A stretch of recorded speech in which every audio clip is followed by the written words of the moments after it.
And I think I can't remember if I clicked monetize or what.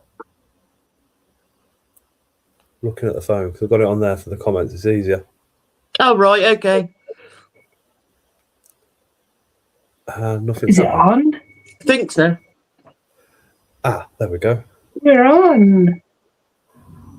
Skip that. Oh, yeah, we're live. Awesome. On. Hello, welcome to the Tuesday evening live. We have got Welsh morphology on tonight, which is Cand and Sam. Hello. Do you want to tell everybody kind of what you do in brief, and then we'll go into it a little bit more? Take it away. Pair of passionate reptile keepers. Been doing it for 36 years this year. I have. Bit of an old fart. The photography side comes from me.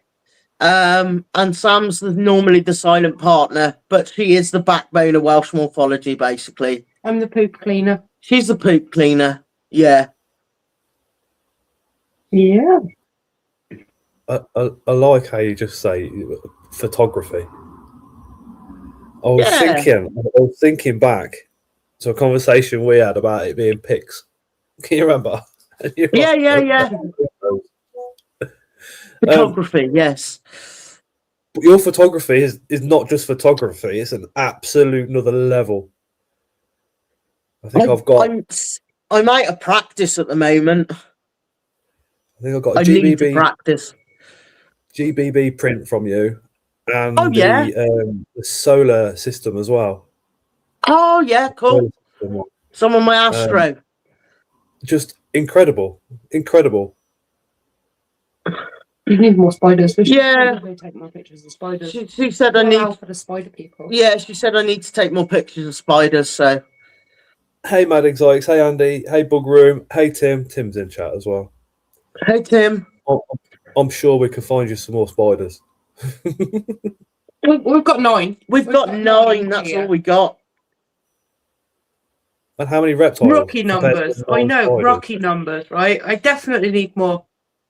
Sam's got a thing with blue spiders, so. Anything blue. Okay. Or slightly blue. I own one. That's my Brazilian black. Called Kitten. And that's it. That's my only spider, that is. That's my only tarantula.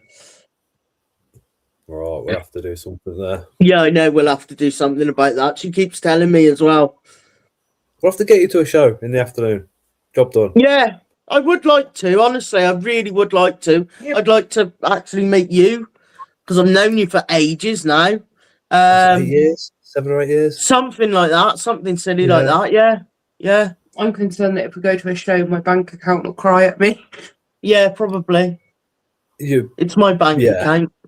Bank account will cry, and the overdraft will go, I have no more money to give you. Yeah, exactly. Yeah. Stop. Yeah, stop. Please stop. That was literally my bank this time of this show. Yeah. My overdraft's gone. So how many reptiles have you got? Or you just not keep count? Don't really keep count, but it's around about the 150 mark, something like that. Yeah. And the season kicked off, so there will be a few more. Yeah, the season's kicked off now. I think I've got. So the various species we've got. I still love my humble leopard geckos, and I've probably got about 40 eggs cooking already. So. So that's it's just something that keeps me. I just love them. It never gets old for me, and I love raising them. Like especially things like the black knights that turn like black velvet. They are just really, really nice. Like when they grow. So yeah, I'm excited. Like everything, isn't it? Yeah. Bringing them on, starting them right, getting them used to handling, getting them used to even if they do go to trade. There's a few shops I deal with, but most of them go to mates and things like that. But yeah, I could imagine you both being quite selective to where they go. Definitely. Yeah. I'm not a people person generally. I'm not overly sociable. So I can vet people without like a sentimental thing. Like a friend might be a friend, but I want to make sure that the animal, regardless whether you're a friend or not, is going to the right environment, to the right person, it's going to be looked after in the long term, etc., etc. And I'm like that. I can't help that. Yeah, but it's also like, you know, if someone comes to us and they want, say, one of our Tegu babies, we need to know that they're going to be able to you know, to house and provide long term a varied diet, you know, and isn't put off by a bit of a happy path. Like sometimes I'll have a happy hiss. You know, it's we don't, if we think that someone's not given us the right idea, but they still want one, then we'll work with them a lot before to make sure that they are ready for one. You know what I mean? So yeah, I get it. I've always had a clause for years and years now that if for any reason, you know, like older kids have them, the older kids grow up, they go to uni, so you know, so if that happens, then we'll happily take them back. Like, I don't want my animals being passed pillar to post. I'd rather they come back to us, and then they'll either stay with me or they'll be rehomed to someone who I trust, basically. Do you take rescues in literally like no questions asked, thank you, see you later? We do. We've got quarantine. Obviously, we need quarantine with things that come in, and there is quite a bit of traffic in and out here. So we're in a small minority in Herefordshire, but there are things that do need, you know, like we took in a retic we can't house for the rest of its life, basically, but it was going to be released up in a wood. So, you know, that was a no-no. So then I put my feelers out and we got him a home. He was only here a couple of days, wasn't he? So we got him a home with someone we trust. Like, you know, we've had a couple of retics in. There's no way on God's earth that I can provide a massive enclosure that I deem fit for a retic. That's why we don't keep giant species ourselves, like, you know. So, but yeah, we do. Yeah, it's mostly leopard geckos, things like that. I think that's just being called being responsible. Yeah. Do you know what I mean? And we try and do what we can, really. I'm sure there's species of reptile that you'd love to house, but just simply can't. So, but like you said, it's much better for them to go to somebody that can give them the bigger space. Exactly. If you like. Yeah, exactly. I'd just rather.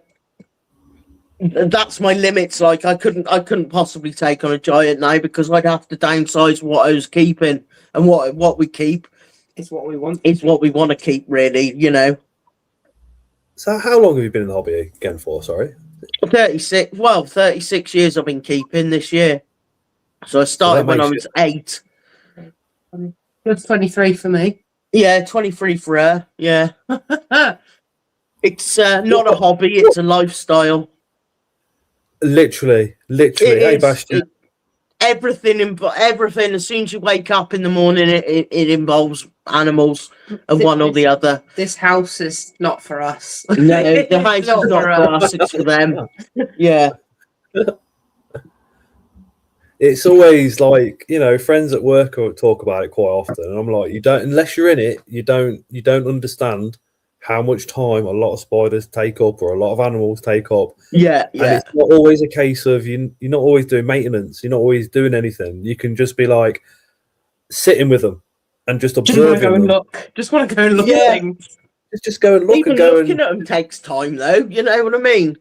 Yeah, exactly. And I always say there's always something to do, though. Here, always something to do. You know that a snake's pooed when you've just cleaned it out, or you know, there's always spot cleaning to do and stuff like that. There's daily miss. Yeah, because there's 2 of us. We've got the big living room. We've got a big hallway. We've got Sam's room, which is which has got all her exoterrorism with various species. Then upstairs we got two one hognose stroke gecko room and then the snake room. So, and then quarantine out the back. Do you breed the hognose? Yeah, lots and lots of them. I've been breeding them for this is my 4th year now. I actually work with my mate Rach, my best mate Rachel, who we're called Project Genetics, and that's what we do. We breed hognoses. So we've got quite a few. Like I've got luces a lot as well, leucistic ones. They're cool. Like, so we breed quite a few morphs. Yeah. This is probably a touchy subject, but you're probably the best two to talk to about it. In the invert world, right? People always say, especially more like the reptile keepers that never kept spiders before, like, can't you cross this one with that one, and then it might do this? It's like that type of thing isn't accepted in the invert world, but with the reptiles, it seems like the morph breeding is like that's what reptile breeders seem to be aiming for. Is that not Yes. damaging? There are a few morphs that don't work together. Chaz has just done a thing about the deleterious genes. Like there's certain things, like certain morphs that will be fatal. Say an African fat tail, for instance, white-out morph. You can't cross a white-out to a white-out because it might live for 5 minutes and then it'll die. Like, there's just too many genes going on. Another thing is with leopard geckos as well. You don't really want to. A lot of keepers out there want to keep lines clean. So that means the locale of things. Like we breed Leachianis geckos, and they're just all pure Morrow Island. We don't have crossbreds or anything like that. We don't cross. Even Tegus, they're doing black and white and reds. We just stick to reds, like, you know, because you know what you're getting. No, not because of the fact that we're purists as such, but we know what they are. Like, there's certain characteristics and things of certain locales or morphs or subspecies as such. Like hybridization, we don't do. We don't do hybrids. There is a big following for hybrids. I mean, I'm not against those that would interact in the wild. That's exactly my thoughts. It's like if they see each other in the wild and could possibly. Yeah. And then they produce intergrades, that's fair enough. But we don't purposely work with hybrids at all. Like, we have had a couple in, but obviously just kept as pets. Like, do they hybridize in the wild, reptiles? Yeah. A lot of the same. A lot of American species, isn't it? Like a lot of North Americans. North American colubrids or hybridizing. Yeah. Like corn milks and king milks and king corns and things like that. Yeah, no, they will in the wild. Even your New Caledonian, we spoke earlier about you having Chihuahua geckos. They will hybridize with cresses in the wild, but for them to be in the pet trade, I don't think is right, because they do differ in care, they do differ in personality traits, etc., etc. So why would you? I don't know. It's a funny sort of subject, but yeah, we like to keep locales to locales and species to species, really. Morphs, on the other hand, they're fun to play with, not in a eugenic way, but they are fun to play with. Well, you cross this with this, and you're going to get this. Yeah, that's one of these. That's more about colour and pattern. Yeah, that's more about colour and pattern, recessive traits, really. Would that be then? Because I mean, obviously, when it comes to reptiles, I'm literally an infant. So if you've got the same species of snake, let's say it's a corn species, so you got. And one's slightly different to the other, but they're the same species. You would be then breeding them together. It's not a crossbreed, but you're looking at what morph that they're going to make. Yeah, that's it. Yeah. Yeah, morphs That are makes- traits. Yeah, morphs are traits, and you've got to know your pattern usually. Yeah, you've got to know your recessive and your dominant traits, basically, or else you'll get, you know, a load of normal looking, but they'll be het. They'll be carrying the, say, albino gene. So you've got to really know what you're breeding for the best outcome. Bit of a shame tarantulas don't come in albino. Can you imagine a fluffy white thing? With red eyes. That'd be brilliant. That would be awesome.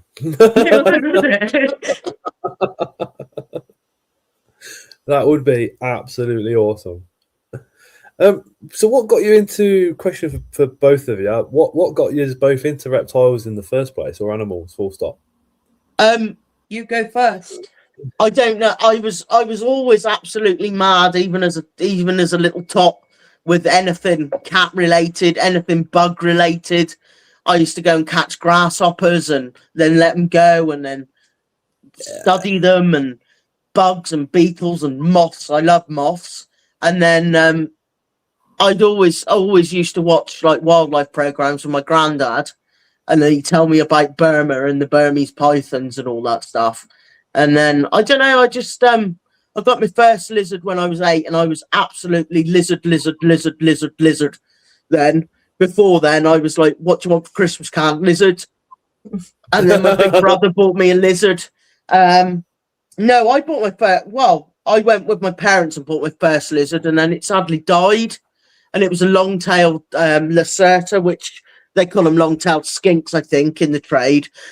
Typical wild-caught thing. This was 1988, like, and I was gutted. So my brother then bought me a Berber skink, and she was wild-caught. They are wild-caught. I had her for 21 years. And by then I'd started accumulating species as well. So yeah, I keep Berbers now. I'm trying to breed them. Actually, they're not the easiest to breed. But yeah, Same old for you, Sam. I started with a pair of corn snakes at the age of 13. I had a normal corn snake and what we know now as Annery corn snake. He was just a dark one. Jaffa and Jake, I called them. And they had eggs unexpectedly. I used to keep them in a fish tank. We're going back like 23 years. I used to keep them in a fish tank with an incandescent bulb on top, like a household bulb. Yeah, those were the days. Anyway, they bred. They had eggs. I incubated the eggs in an ice cream tub in situ, and all of the eggs hatched. And I had little white babies out of these pair, including black babies and red babies, but there was little white babies, and that's when the genetics thing started for me. Very young, I was like, well, why have they made a white one? What are these white ones? Yeah. Yeah, so that's where the genetics thing, as well as the snake thing, started for me. We are more lizards here than snakes, but the snakes will always have a thing for me. And as a kid, I was the dinosaur type. It was dinosaurs. Everything was dinosaurs. Yeah. Strange to say that, because Noah's the same. He's dinosaur mad. Yeah. I was because, the dinosaur kid. It makes a few of us laugh a lot, especially when you think about it, because some of them in the hobby get, like, including myself, literally look at scientific names and go, this is so difficult. And it's like, yeah, but when you were 6 years of age, you were literally using dinosaur scientific names like they're going out of fashion. Not a issue. Now we get a bit stuck on them as you get older. Put your a cark on, you can name them syllable by syllable, every single one of them. Yeah. And then, do you know, like, over the years, what's been the most common mistakes with reptiles that you've both seen? From a veterinary perspective, there's a lot of common ailments with regards to reptiles. There's also the parasites, mites, that's common. Yeah. Certain counts of types of worms are quite common, like with regards to parasitology and stuff. Like most of the issues with reptiles, again from a veterinary perspective, is user error. That's how I'm going to put it. I'm going to put user error. Things go wrong, husbandry slips, for whatever reason. It could be a legit reason, but husbandry slips, things go wrong. There's ways to write these things. I think There is a legit 90% of the. I think 90% of the snakes that we get in, I mean, we treat them anyway, regardless, but have mites, you know, that we rehome. Like, it's like, yeah, they've got mites. You know, it's not fun when how big was that last retic? 10, 11 foot. Yeah, when he's 10, 11 foot, when he's got mites as well. Do you know what I mean? He's angry. And he's angry, so we had to both treat him. That was good fun. That was. But yeah. It's not like you put the medication in the food and then chuck the food in and then it eats the food and gets rid of mites. You have to put physical. Well, you can actually get that now. The Cloverfield is it Cloverfield? Something like that. They've just released one that you actually inject the stuff into the mouse or the prey, and the snake eats it, and then bye mites. Yeah, it works from the inside out, which is pretty smoky, which is a new thing. But no, it's usually a hand-on procedure. It's usually a hands-on procedure with it. Yeah, it does involve chemical. You can get natural treatments, but something like an arboreal snake, you can't naturally treat the environment because Taurus mites will live in the soil and stuff like that. Oh, yeah, we like the Taurus mites. The up snakes don't really go on the Taurus soil. mites are ace for small things and stuff like hog noses. But like for a big snake, you've got no chance. Like you've got no chance. You have to get elbow deep in that kind of stuff with the chemicals. So it's mostly mites with snakes. Stuck eye caps or stuck sheds with snakes as well. That's just easy husbandry. That's fixing. And then stuff like you're not seeing it now. Touch wood so much. It's MBD in metabolic bone disease in lizards. You cured it. That's why. Yes, I forgot about her. Yeah. You literally cured it. Yes. You put the sheep all over Facebook, and people were going, "No, you didn't. No, you didn't." And Ken was like, I can't swear yet because it's only 8:30, but yeah, follow this, and it works. Yeah, it did. It worked to treat. We reversed it, but you know, you can prevent it from getting worse. You can prevent it from getting worse, but with Bones, she was just ace at sorting it. You know, a success story. Another success story. Yeah, definitely. Yeah. Most of them are, though, aren't they? I mean, if we do get an animal, it is sad. You have to have we've got big hearts, but you have to have a sensible head. If we do have animals that come in and there's just no quality of life, we take them to the vets to be put to sleep, like, you know. We won't let anything suffer. Like sometimes there's been things that come in and they're skin and bone, and it's just, and you know that there's no going back. As much as you'd like to try, you know that there's no going back, and the poor little bugger's suffering. So, you know, we put to sleep then. It's a crying shame because it usually falls on the person in charge of the animal. Yeah. Those responsible have lacked in their responsibility. Yeah, what we take on is our responsibility then. So it's our job to pay for vet bills and things like that. That's what I always say, like, you know what I mean? So, yeah. Yeah. I suppose that only comes with experience, though, doesn't it? Because if somebody just thinks, "Oh, I'll take in all these snakes because I'm going to be a reptile rescue," and then you know, a lot of people do, and then they end up being with collections covered in mites. You know, it's. I know a lot of people with good intentions, but you have to be serious as well. You know, I've still got room left, but I'm running out of room for things that I still want to keep. So I have to be, unless someone's got something that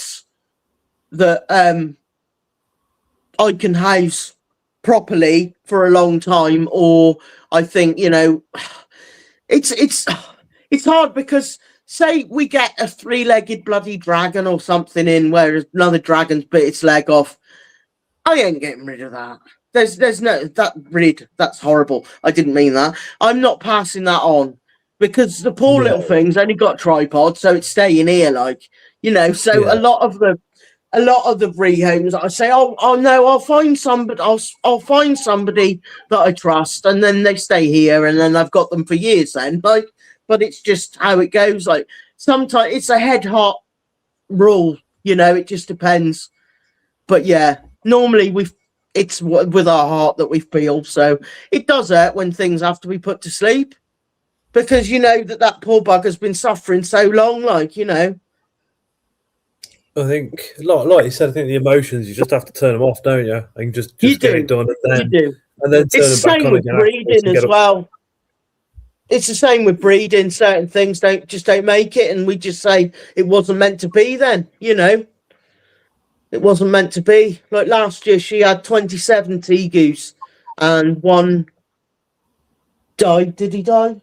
No, I had 2 dead in egg. Oh, she had 2 dead in the egg. Yeah. And of course, you just have to go, wasn't meant to be. And there was a reason they failed. Yeah, there was a reason they failed. The rest of them were absolutely, stonking great things. But they just didn't get what they needed in the egg. And that was that, like.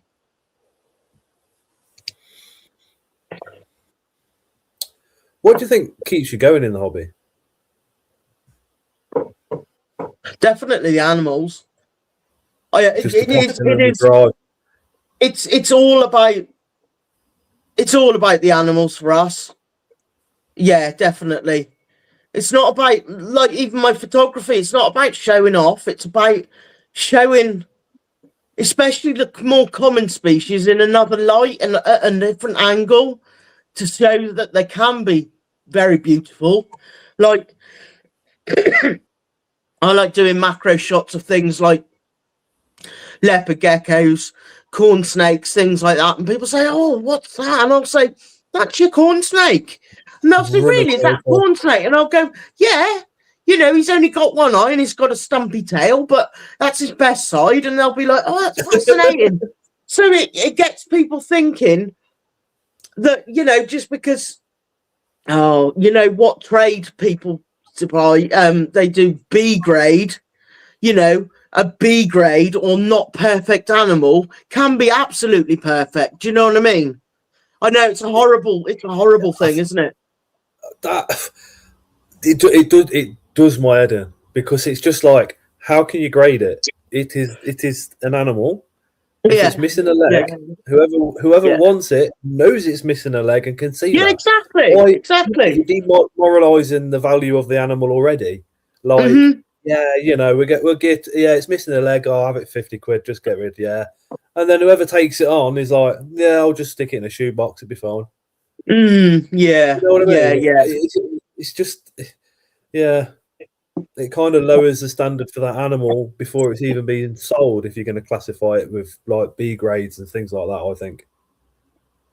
Yeah. It's still going to need exactly the same care and requirements as something that's A grade or flashy £1,000 worth. Yeah, that's what does bug me as well in there's no monetary value in terms of morphs as well, because why is they're both the same species, but this one's worth £1,000 and this one's worth 50 quid, but they still need exactly the same care. They still need exactly the same feeding, cleaning, respect. You know what I mean? It does. And then the ones that get kind of left behind, your normals or wild types, they're getting chucked around from pillar to post, and because they're not worth anything monetary.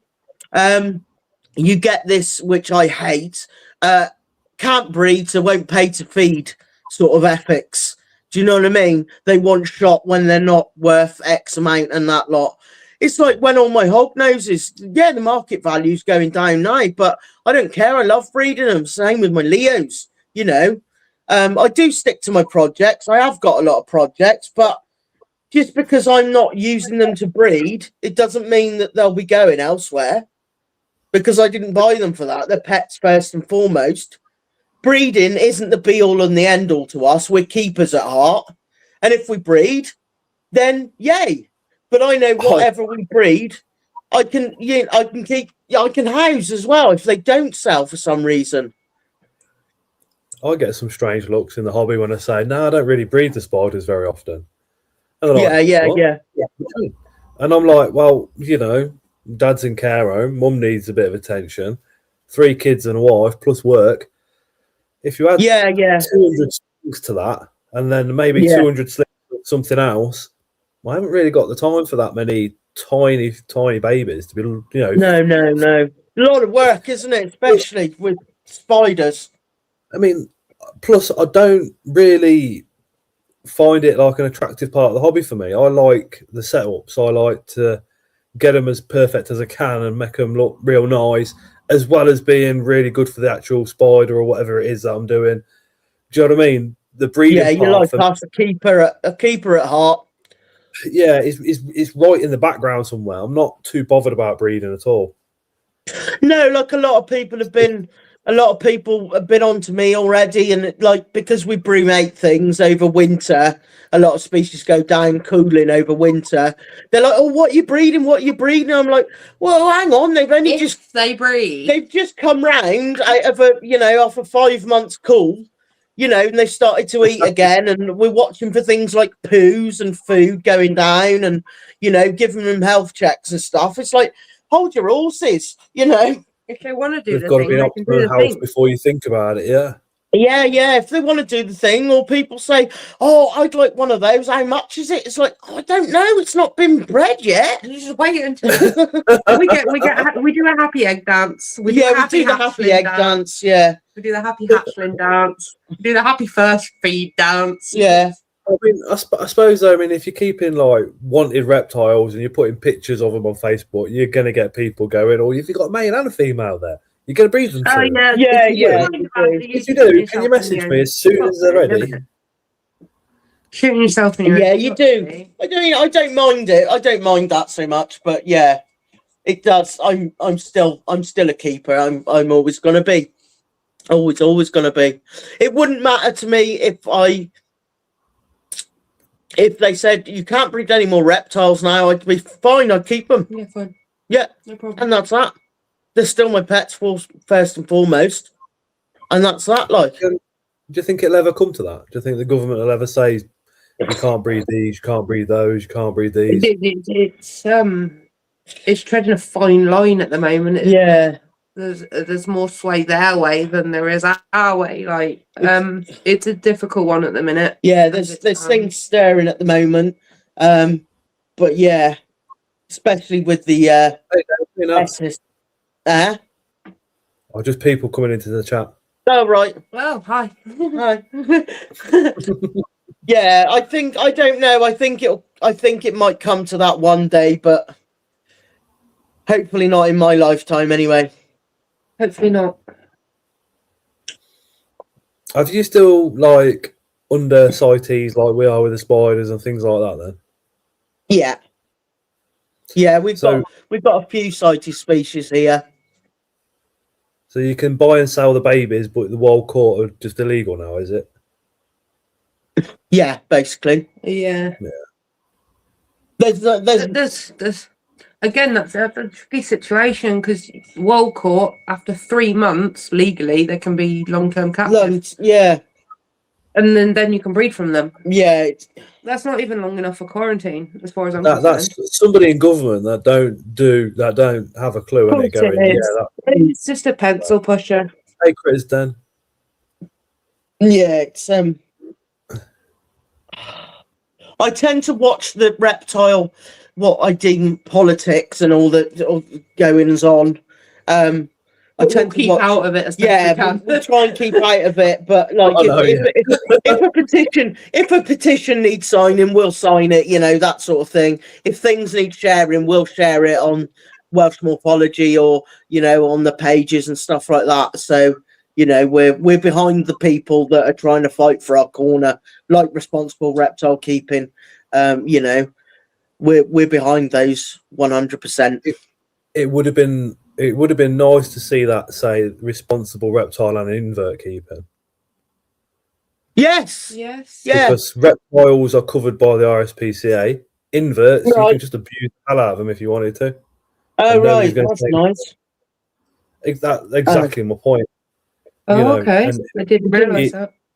I'd love to see like the reptile and invert hobby just be one entity under a Yes, new yeah. name maybe or something, because there is a divide, and like No, I said, there's definitely a divide. with reptile keeping, not only have you got that, you've got the responsibility of you keeping an animal, but then you've also in the background, if you do mess up and it is your fault, potentially the RSPCA can come, take the animal, fine you, send you to prison. With spiders and stuff, Yeah, you could technically starve one to death, and even if the RSPCA did come round, they'd do nothing about it anyway. Oh, right. didn't know that. See, that's just. Is there anything in the pipeline with regards to a governing body for inverts? Not that I know of, but if there's one there for reptiles already, surely they can use the same. To branch out same into setup, the if you like. our weird cousins who keep the creepy things with lots of legs. Yeah. Yeah. I suppose the only and not kind of reptile keepers keep inverts, don't they? yeah, quite a few do. Yeah. Yeah. But do invert keepers keep reptiles? Of course, Yeah, they do. some do. You've got your chance. Yeah. Yeah. Yeah, some do. Yeah, Oh, okay. again, quite a few do. Sometimes you'll find like somebody will keep a spider, then they'll get another spider, and then another spider, and then they might get a snake or something, or a gecko. But if they've got, I always see it like is if they've got the invert background, then they're kind of normally looking to create that natural setup instead of astroturf on the floor and a rock and a light, and that's it. We love that. I mean, there is some stunning. I've seen some absolutely jaw-dropping invert setups. And it's nice when people can try and replicate that. I mean, we try with them as much natural as we can. Like, we've got certain things that are bioactive. A lot of Sam's in her Exoterra room are bioactive. She's got all her isopods in there, and they're breeding and doing their thing. And sometimes the geckos will pick them off as food sources, but it's fine. Yeah. Jen says they keep reptiles and inverts. Yeah. Cool. I think it's probably the dodgy area really for like somebody like the RSPCA with the inverts would be like the roaches, because we just breed the roaches to feed straight to the spiders, live fed. Yeah. Yeah, when you're feeding your pet from your pet, that's a bit. Hey, Osman. This is a tricky subject for me because it's Dave. Because of Dave? Yeah. Who's Dave? Dave Dance. Because of his water bug that he feeds bugs to, and the bugs that he feeds bugs to, and I don't like the idea that a bug eats a millipede. Oh, there's a species of assassin bug that feeds solely on millipedes. Mm-hmm. Yeah, he's got those. But what else are you supposed to feed them on? Well, yeah, it's like that's like getting a snake and not feeding it. Not feeding it. You're quite like a millipede. I mean, ideally, live fed for snakes would be the most natural way forward, wouldn't it? Yeah, I keep pet mouse. I have pet mice. Yeah, I can't do it. I can't do it. We had Russian blue mice, the ones with the big ears, a couple of years back. Yeah. But it does feel a bit funny, especially when you breed a couple of different roach species and then you chuck one in for the spider and the spider comes out and just squishes it and eats it up, and you think,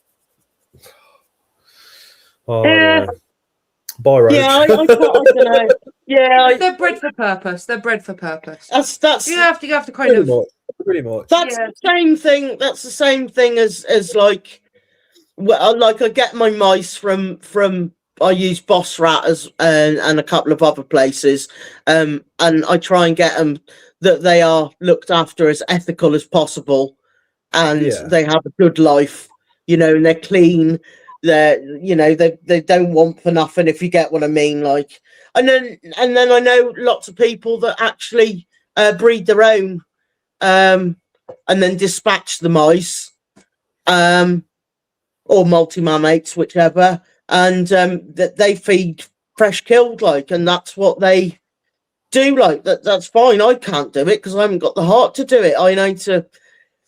It's like buying. I couldn't go fishing even. I'm such a weed like that. I'd rather get me cod on my plate and know that someone else has caught it for me. This is one of the things. It's like so many people go, oh yeah, but feeding live roach and or feeding rats to snakes, it's not right. Blah blah blah. How's your chicken dinner going, mate? Yeah, exactly. Yeah. I cannot comment. I am a poultry farmer. Yeah, you've got to have a little switch in your head somewhere that just turns it off and says, roaches. It's just food. It's As soon just as you food. take one out, food Yeah. is now food. I'm forever feeding my Leo's roaches, like, and I go bye bye, and that's that. But I mean, a lot of us invert keepers keep spiders a little bit sadistic because it's all about the spider coming out, grabbing the roach, and then taking the it down. Yeah. take down. Man Exotic says you can't think too far into it purely for the fact that no one would eat or feed their pets ever. No, that's true. Yeah, that's true. You can't say, oh yeah, you're this little spider here. Here's a vegetable alternative. Yeah. Here, have a sprout. Yeah. Have a sprout, have a slice of carrot. Come on. It's just not going to work, is it? No, I mean no. The centipedes will have a grape or something. Yeah. But they still need that protein. Moisture, yeah. Oh. It's like a lot of the millipedes. We go, oh yeah, you do your mulch. They'll eat all the substrate, blah blah blah blah. And it's like, yeah, but they also need something dead in there to munch for the protein as well. Yeah, exactly. Yeah. Nice. So we can't all sniff flowers and expect to be fed. No. You know what I mean?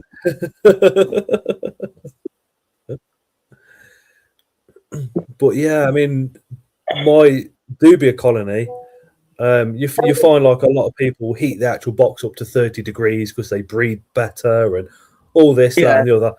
Mine is an egg crate, so I've got bits of wood in there. I've got about 2 inches of substrate in there. I like to alternate their food as well, so they get a little bit more of a natural setup. The temperature is the same as the room, so it's around 26 to 28. Yeah. I was kept in one room. Yeah. So it's a bit more normal for the actual the roach. Banana roaches again, they're similar. They're like in a literal. They're cool. They are bioactive. I like them. They are. So you take the lid off and 3 fly out. I was going to say they start flying round. Yeah, she do or not. No, I don't like that. Yeah, I think they're too pretty to feed, though. Laura says, I always apologise to my spiders' food before I put them in. Right. Matt said, even people who decide to go veggie or vegan need to supplement, so it shows we need the protein. Definitely. I don't know, because there's pea protein, there's soya protein, and what have you. Hey, Leah. Yeah, so the veggies, they don't really need to supplement with protein. Yeah, no, I just need to go back to the centipede and grape thing. I was vegetarian then. What, the centipede and grape thing? Yeah, I need to go back to that. We need to touch on that subject again because I'm really creeped out. Why would you feed centipede and grape? Moisture. Yeah? Yeah. Centipedes love a bit. Centipede. No centipede. Do you know what? For me. I didn't like centipedes to the fact that my mate's wife would send me a picture of a centipede, and I'd have to get Tara to delete it off my Facebook Messenger. I was that petrified. And my first BTS, I went and there was a Scolopendra subspinipes, but it wasn't. Oh yeah. But it was for 15 quid, and I bought it and I carried it straight back to the van, and that was that. Tony Webb actually identified it as a Dahani eventually, but he went, that's not subspinipes, mate, it's Dahani. He gave me the full care on it and everything. And then I suppose it's like you with a new reptile. Once you've got one in your possession and you think, right, I need to set this up how it would be in the wild, blah, blah, blah, blah. Suddenly it goes from being centipede to being, That is pretty cool. I mean, going back to the roaches again, when you put a roach in for a centipede and the centipede comes flying out and hunts it down, apex predator is an understatement. I love them. I absolutely love them. I've taken some nice shots of my centipedes when I had them, actually. But I lost my big Diani not long ago, actually. But she said no. She says, "Can I still have the geckos poster you made that I bought off you? Do you still do them?"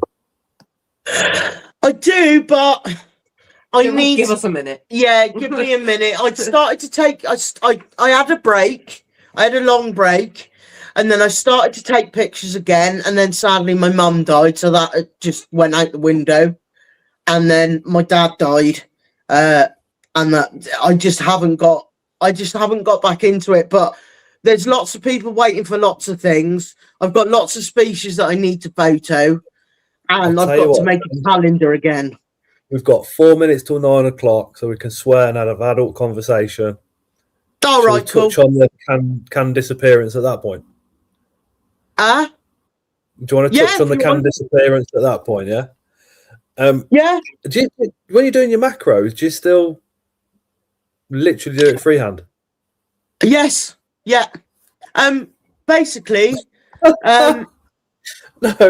If I remember right, we had a conversation and it says, "How do you keep so still?" And you went, "Take your t-shirt off, want it over one shoulder, want it over the other shoulder, and that stables you out." basically, yeah. Don't breathe. Take your clothes off.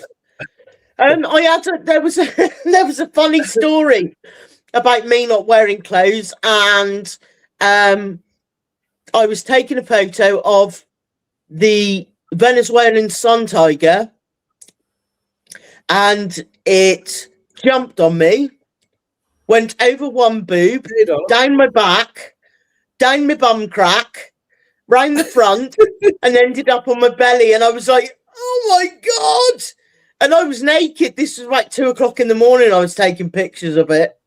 And I've never done that since. And the poor thing, I think it was scarred for life. But I mean, it makes sense because if you did a rehouse of a spider with clothes and it jumps on you, it's going to go in your clothes possibly. But if they're not there in the first place, true. Yeah, that's true. You can see it a mile off. Yeah.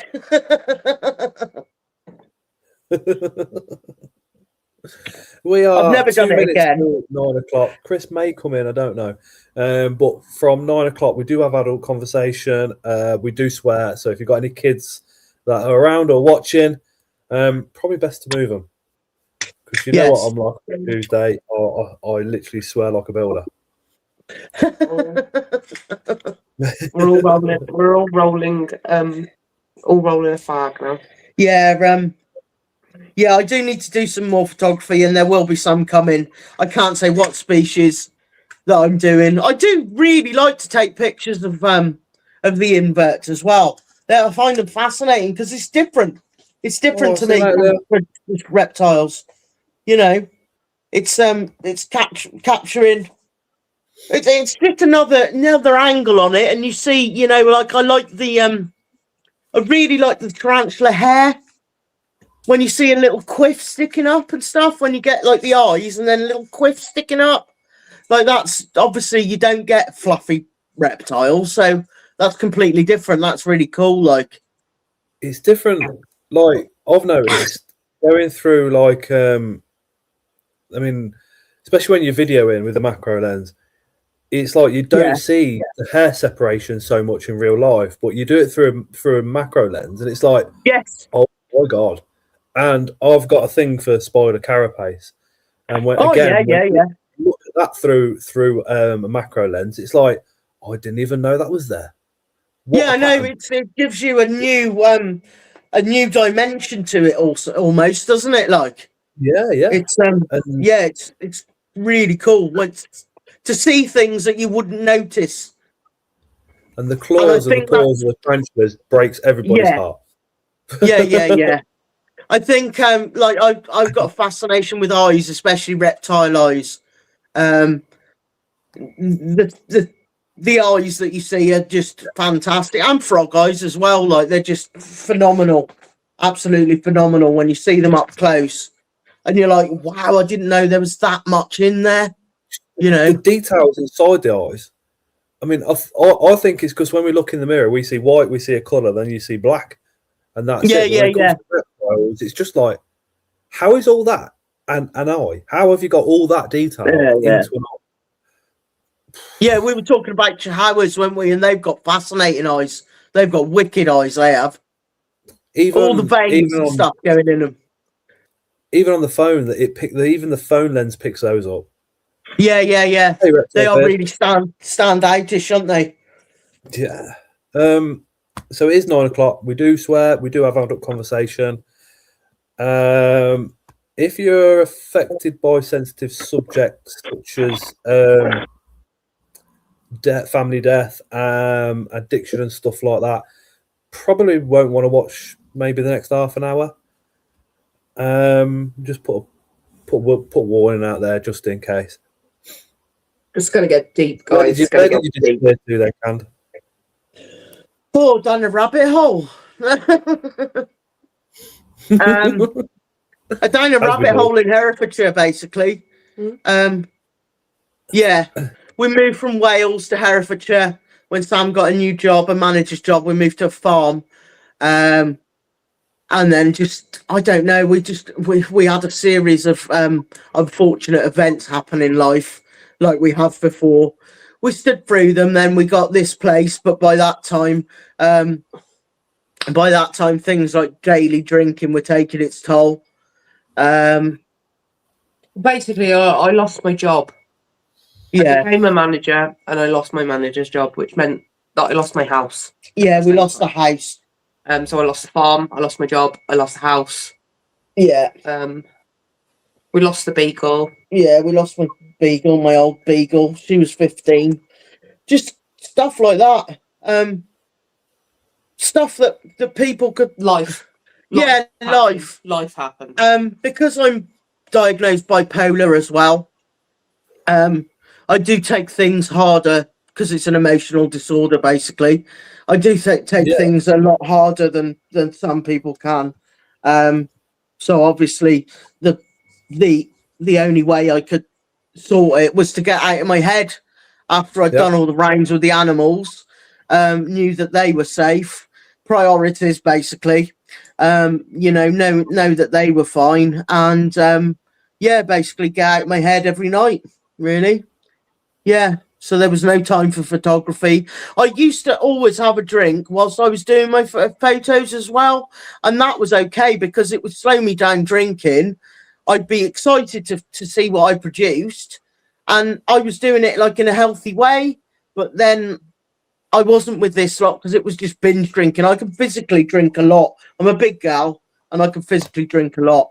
And then obviously my mum died of COPD. Which was last year, and then things were pretty rough. Worried about my dad. Looking after dad. Yeah, looking after dad. He wasn't getting any younger, and then dad had to go to hospital because the doctor said, have you had a fall on your liver or anything? And dad was like, no, why?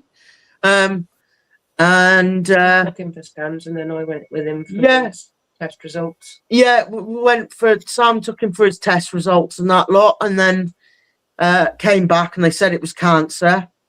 And then lots of it. Yeah, and then they said it was in his lungs, in his liver, in his spleen, colon. He was riddled with it, basically. Sam took him in on the Thursday because they wanted to see him in hospital. He never come out, and by the Monday he died. We all went in on the Sunday and he died. And that was 8 months to the day that my mum died as well. So it wasn't very long. I mean, I'm glad the poor bugger didn't suffer long, and I'm glad that he wasn't without mum for so long, with that comes mum and dad had 2 dogs and a cat, So I took on the cat, which was a ragdoll, Nobby. We've got their red setter as well that fitted in with our 3 dogs. And my brother's got the Cocker Spaniel, like. So it was all pretty Up in the air. up in the air. So obviously drink then to wash the pain away, don't you? Yep. You know? Drugs were always my choice, and it's difficult when something so severe happens. Yeah. Not to even It's life changing, basically, isn't it? It would be weird. Do you know what I mean? Yeah. It's the first yeah. thing I think of. And I'm what 12, 13 years clean off class A's now, and I still get tempted. Yeah. When something like that happens, you just think you kind of want to block out the pain and wake up when everything's all right again. But obviously, that would be nice. It's going to be all right again is if you don't take the blockers and you come work through it. Donna says, "Sorry, Cam, life ain't easy, but you've dealt with it." We're dealing. You're carrying on well for them now. Oh, cheers, Donna. Appreciate it. Thank you, Donna. Thank you. Yeah. It's like 5 weeks ago I started to get pain, and I knew what it was. I knew my pancreas was playing up, and I knew that I had a gallstone stuck, and I won't go to the hospital because I'm stubborn. So, and then I got jaundice, which wasn't very good, and I was in a lot of pain. And so I went, right, enough's enough. So what are they going to tell me? To give up drinking, daily drinking, and it's if I don't drink, I don't smoke weed. So obviously, if I'm not smoking weed, that's another thing down. So that was 5 weeks ago, and I'm not missing it at all. Like it's I mean, Andy's just said there. Andy says 3 years off cigarettes, 15 months off the alcohol. Could spark up a cigarette and have a pint right now, though. Fair play. I know what you mean. I know exactly what you mean. Yeah, I've still got to smoke. That's my only vice at the moment is my cigarettes, my roll-ups. I've still on the vape after what 3 years, 4 years, something like that. Fair play. But it's weird. I mean, I got diagnosed with bipolar, and it changed to borderline split personality borderline thing, which I still don't understand. Oh right, okay. The ADHD and stuff like that. It's like when we were kids, you're more up for doing anything. Do you know what I mean? Yeah. You're more willing to take risks left, right, and centre. Yeah. But yeah, Reptile Beard is coming up 9 years sober. Still miss it every day. Mad Exotic says, I've been lucky. My go-to in bad places is food. I've managed to avoid the drugs, and booze fall off the wagon. Sorry. Right. It's there. I'll switch roll-ups for a vape maybe 2 years ago now. So we're all having our problems, really. Now, the wife says. Oh, right, okay. I can't just vape. I need my cigarettes as well. But I mean, Tara don't even know the half of it, but it makes the difference to have the right person next to you, doesn't it? Oh, definitely. Do you know what I mean? You know, Sam, you probably won't even have half a clue how much it means. It's like that pillar of support can just you need that support, don't you? Yeah, you need that support. Yeah. I just I kind of like I know it's my own responsibility, and I could feel my mental health going down as well. Now, since Mum's died, all I've tried to do is celebrate her life, especially and Dad's as well, because they were both a pair of comics. They were like a double act, like they were real. You know, I miss them for the banter, basically. But I know that they wouldn't want me worrying. They wouldn't want me stressing. They wouldn't want me to be purposely harming myself. You know, I'm not on about self-harm. I did stop that. But that was a thing that I done when I was fueled with alcohol as well. I'm 20 years off doing stuff like that now. I don't know how long I've been. It's been about 5 years for me. I suppose if you look at it though, drinking is self-harm. Exactly, that's what I meant. Yeah, that's what I meant by it. Yeah, vaping, cigarettes, we're still doing it. Just yeah. Realised they are. Yeah. So I'm saying that I'm not saying I'm giving up drinking because I know I'll have a drink, but if I have a drink in the summer, I'm not going to give myself a hard time because I know I'm not drinking daily. I'm not drinking a bottle of vodka daily, like, you know. Donna says she still self-harms on very bad days. That must have took some bollocks like that, Donna. Yeah. Bless her. Yeah, man. Tarantula talking 21 years, clean and sober. I still think about it at times. Well, I mean, I used to hold it against myself. I don't know if you do, Can. Do you know, like, when you get clean again and then you have days where you think, oh, I could just fucking... And then you think, oh, you're not supposed to be thinking like that. And now I'm very much like... Not really. I mean, like I said, it's been... I can take or leave the drink. I am quite lucky. I am quite lucky in that respect. But, like, the eating clean is worse, you know, when I think I could just manage to eat that burger. And it's like, no, you can't because your gallbladder's going to trigger. You'll be in pain again. And you'll be back to square one. So it's just not worth it. I've scared myself this time with it, you know, and I know that I need to be healthy. Yeah, basically, yeah. Well, I woke up one morning and then Sam got up for work and said, you're very yellow. And I said, I'm not yellow. Don't be stupid. It's the kitchen light. She said, no, you're very yellow. And then when we looked at my eyes, they were yellow as well, like. And then my next question was, do you feel yellow? Do you feel yellow? And I was like, no. Yeah, and as the days went on, I was getting more and more symptoms of jaundice, like really dark coloured wee and stuff like that. And it was like, what the fuck am I going to do now? Oh, and it's like, right, you need to sort yourself out or you're going to end up in hospital. Most normal, sensible people would have gone to hospital, but I didn't. But I managed to fix myself this time. And then we come to the conclusion that if you eat shit, you die. Yeah, basically. Critter Den is awaiting a gallbladder scan. Oh, right, okay. This year, they were awful. I got the pain just on the ribs. I got the pains there. I mean, Tyra will tell you, and they were quite bad. And I stopped drinking fizzy pop the first time, and they stopped. Oh, okay. I stopped the sugar going up. And then probably about 6 months later, I was like, yeah, you know, back on energy drinks and all the rest of it. And it was like, fucking hell, these pains have come back again. So now I just don't bother with fizzy pop, and I don't get the pains.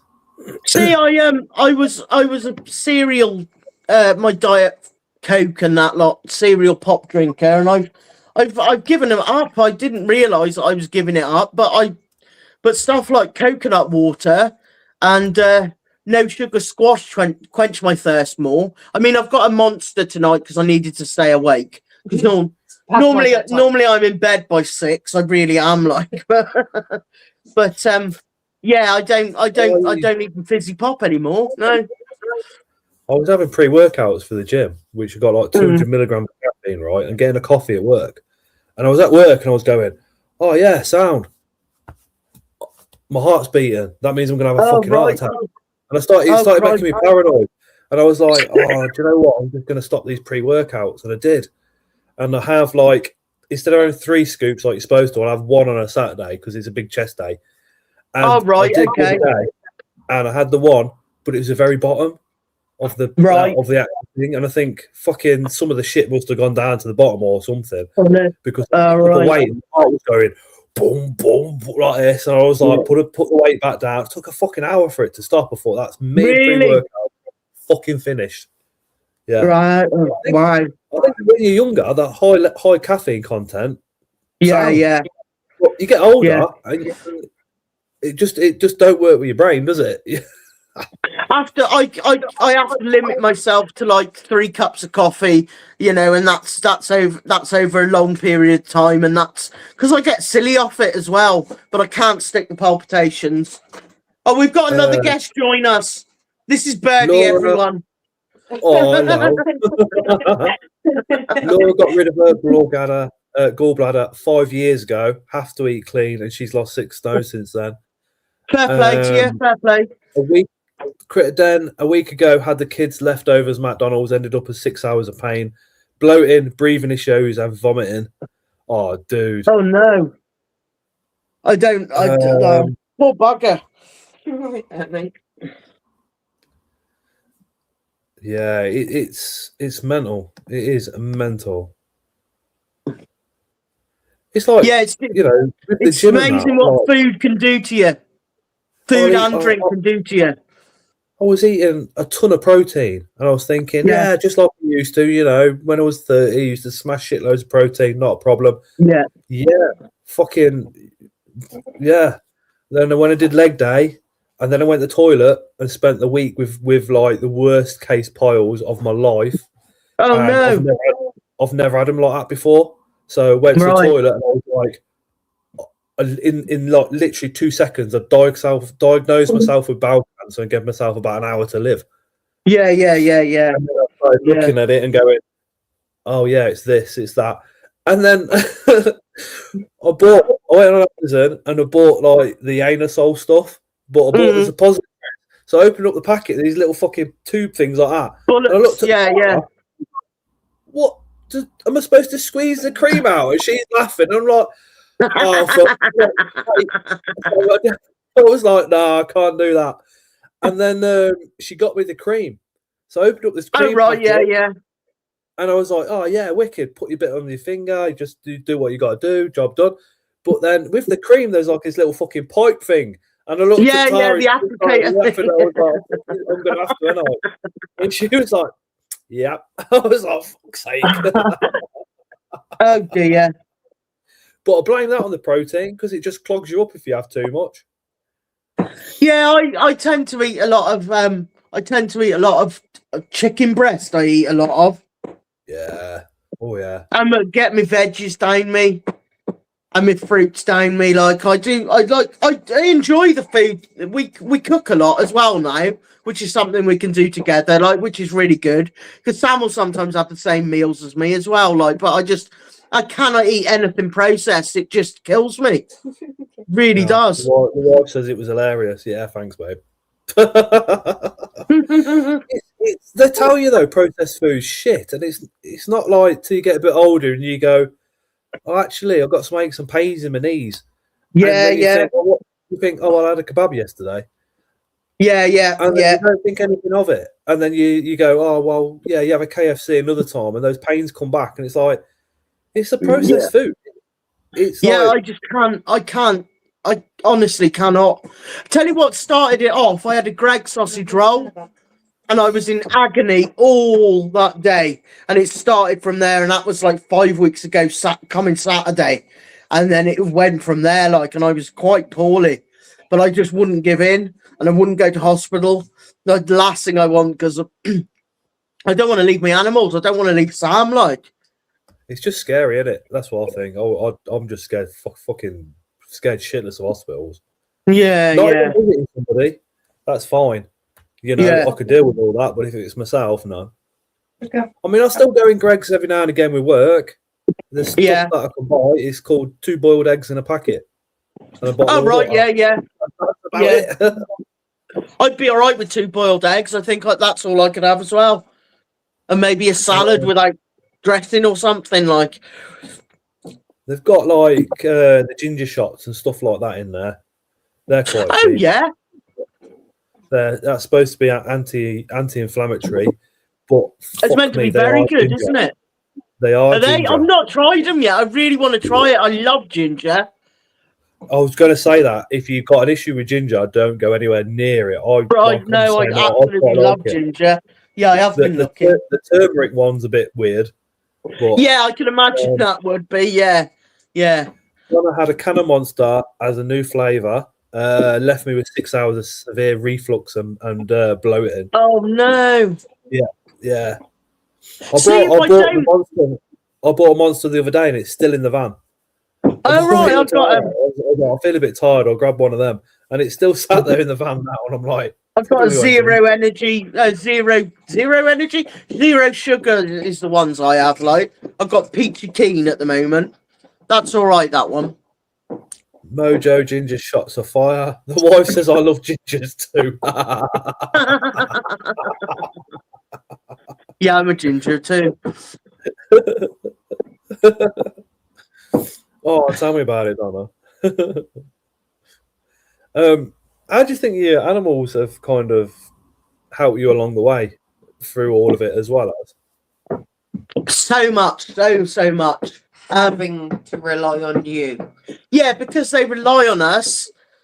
You have to get out of bed in the morning. You have to give yourself a kick up the arse. That kick up the arse. I mean, don't get me wrong. There are days when I think, oh, I'm really tired, or I'm knackered, and I just think my head's not in the right space. So what I do while she's at work is I still have to get up, and I have to do the diurnal lizards. But that's the red setter we got off Mum and Dad. That's Murphy Lee, that is, who comes to live with us. Huge. Yeah. But I still have to do the rounds, but say I won't be I might not fill the water bowls up that day. I mean, replace the water that day, but I know that when Sam comes home, she'll do it, because there is two of us. So if I'm having a bad day, when she's off, she's off every other weekend. And then I'll go I have to have at least 1 hour's rest a day asleep because of the meds I take. So I'll go and do that, and then I come back downstairs and Sam's like, I'll go to feed something, and Sam's like, no, I've fed it, I've done that, and I'm just like a spare part then. So I'm so used to doing it in the week, and then when she's off on the weekends, I was like, oh right, I'll get some mice out to defrost then. She's like, no, I'm doing that. I'm like, oh right, okay. Have the dog's been out? Have the dogs been out? Yeah, the dogs have been out. It's just got nothing to do then. So I just, twiddle my thumbs. But this dog, Murphy Lee, this red set has really helped, because he was obviously Mum and Dad's, and it feels like I still got a part of them with me, because they love their dogs. So yeah, he's really, really helped. He's such a happy dog as well. It's very helpful when he squishes me. Yeah, he's very, very helpful. Yeah. Reptile Beard says exactly, they are what get me out of bed and keep me going, the animals. Donna says, gorgeous dog. Reptile Beard, I feel this a lot. Says, not going to lie, my dog saved my life many times. Yes, yeah. When I come off Class A's and I made the doctor shit himself because I come off all the meds at the same time. It was my dog come and lay on the settee with me while literally I weren't just sweating, it was the palms of my hands were sweating. They were just like water. Oh wow. When I come off it all, and the dog, they just don't ask for nothing. They don't say anything. They just come, bump. That's it. Yeah. I'm very much. They don't give a shit what's upset you. They're just there to give you a hand.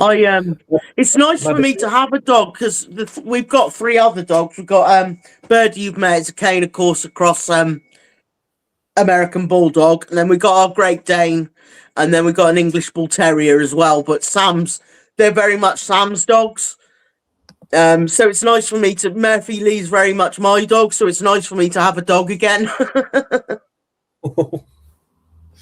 Man Exotic says, I honestly don't know how I coped with life before the animals. No, it's amazing. It's amazing. Like all through my teens, which were very up and down, and the start of bipolar in my late teens. They definitely kept me on the straight and narrow as well, more so than because I still had responsibility at a young age. So there were some parties and stuff that I didn't go to, or things that I didn't spend my money on because I had to buy live food for my animals and things like that, or new bulbs and stuff. So when I was a teenager, I was doing jobs for live food basically, rather than me beer and the cannabis at the weekend. You see, I didn't have the animals as a teenager, so I just went fucking wild. Yeah, I'm glad that I had them. Being bipolar as well, they did keep me on the straight and narrow as well. I mean, I've done some risky things in my 20s that I probably shouldn't have done, but you know, I still always had the animals in mind, sort of thing. Like, but the risky things that we did years ago and got past, at least we got the stories. well, yeah, there's that. Yeah, there is that. You know what I mean? I'm tame now. I'm good girl since I met Sam anyway. So we've been together what 15, 16 years, something like that. Yeah. So I've been good, better than I was, a lot better. Can I ask you some like really private questions, or Yeah, carry on. because weren't you straight before you met Sam? No, I wasn't ever. Yeah, I wasn't married to a bloke. I was married to a man, but he was gay. But I wasn't ever. When I come out at 30, my mates were like, "Yeah," and I'm like, "But I've met a woman," and they're like, "Yeah." And they say can't, and I go what? And they say, "You know that big river in Egypt?" I was what? You know, denial. You're in denial, and I was like, "Oh right, okay." They got it before, and they were like, "Yeah." They got it before I did. Like,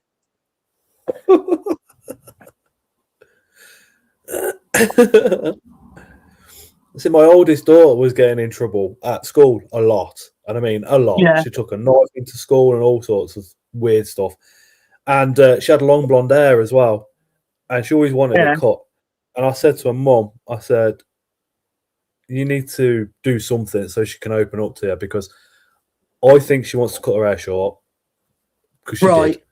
And I said, Yeah. and I've got a little, because she's got ADHD as well, so you can kind of, well, when you got the mental health, you just pick up on stuff off other people, don't you? So you almost Yeah, know. yeah, you can. Yeah, And I said to the ex, I said, I think she's lesbian. I says, but I don't think she's, got the balls to tell you or me. yeah, And eventually, when she was 19, she just went behind her mum's back, went and got her hair cut, and come back with a girlfriend. And since then, she's been absolutely bang on almost. Oh right, okay. She had a few little trips into where I live in Coventry, doing some of the drugs, until she found out that Daddy's friends knew the drug dealers and they wouldn't give her drugs anymore, even. Oh right, okay, yeah, fair enough. No matter how much money they offered her. Yeah. Yeah. And then, she's calmed down again now. But, Oh, that's good then. Oh right, so she needed that to come out to be herself, really. Yeah. Yeah. My coming out wasn't grand at all. It was just I told my mum and dad.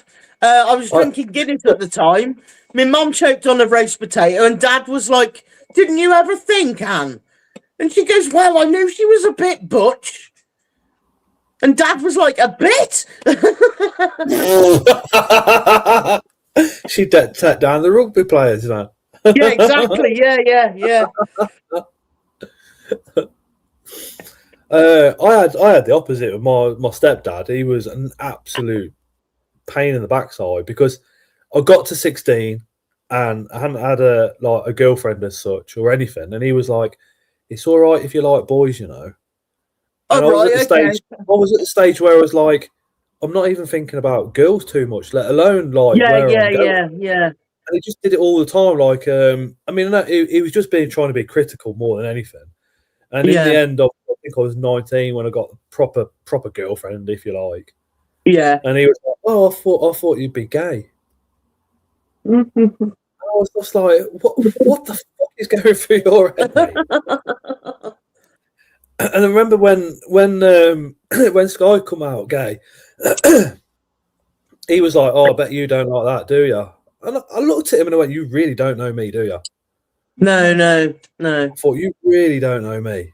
I went, "Couldn't be more proud that she's come out, mate." What Exactly, exactly. Yeah. I mean, Tara's bi. Yeah. I fancy that lovely man from Snakes and Adders, don't I?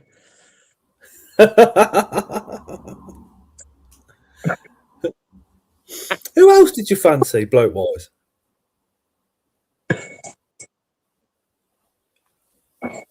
What, celebrity or normal? Normal in the hobbies.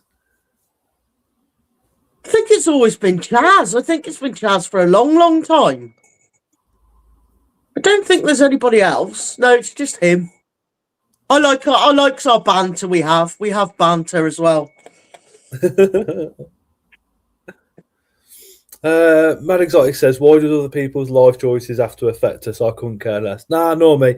It's, I mean, I'm 47, Can's a bit younger, obviously, but it was our generation that literally kicked ass to make sure everybody was accepted, yeah? Yeah. Do you know what I mean? Yeah. I remember being at school and one of the lads in 2 years above us was getting a kick in. He was gay. Fuck me. We were like, we're not having this. And we went flying over and we ended up getting a kick in off the year 11 alongside him. But, you know, we were there. Yeah, exactly. Yeah. Yeah. Yeah, fuck them. Definitely. Definitely. About you, Sam? I came out at probably about 15 years old to my dad first, and he didn't talk to me for 2 weeks. That's about it. That's my coming out story. Yeah. Different back then. I mean, how old are you, Sam, if you don't mind me asking? 36. She's younger than me. She's 10 years younger than me. Yeah. Best way. These young whippersnappers. You have to have a young one so they can keep up. Well, yeah, exactly. Yeah. Hey, Alan. Donna says, yeah, I don't care if you're gay, bi, pansexual, anything. It's about personality and friendship. Reptile Beard says, Gen X, we just don't care, man. That's so true. No, that's it, yeah.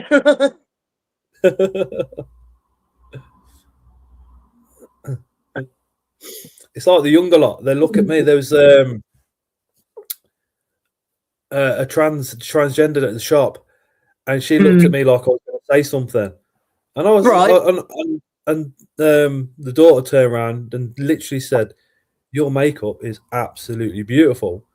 And I looked at her smile, and she did. She looked at me as if I was going to go off my head at her, and I was thinking it was my generation that made sure that your generation was okay. Exactly. Yeah, could speak out. And I remember friends literally going, "I've got to go away," and just disappearing and moving to a different part of the country. So where they went, nobody knew them as like dead. That's sad, isn't it? Yeah. It's sad. Yeah. Oh, I'm glad it's changed. Definitely.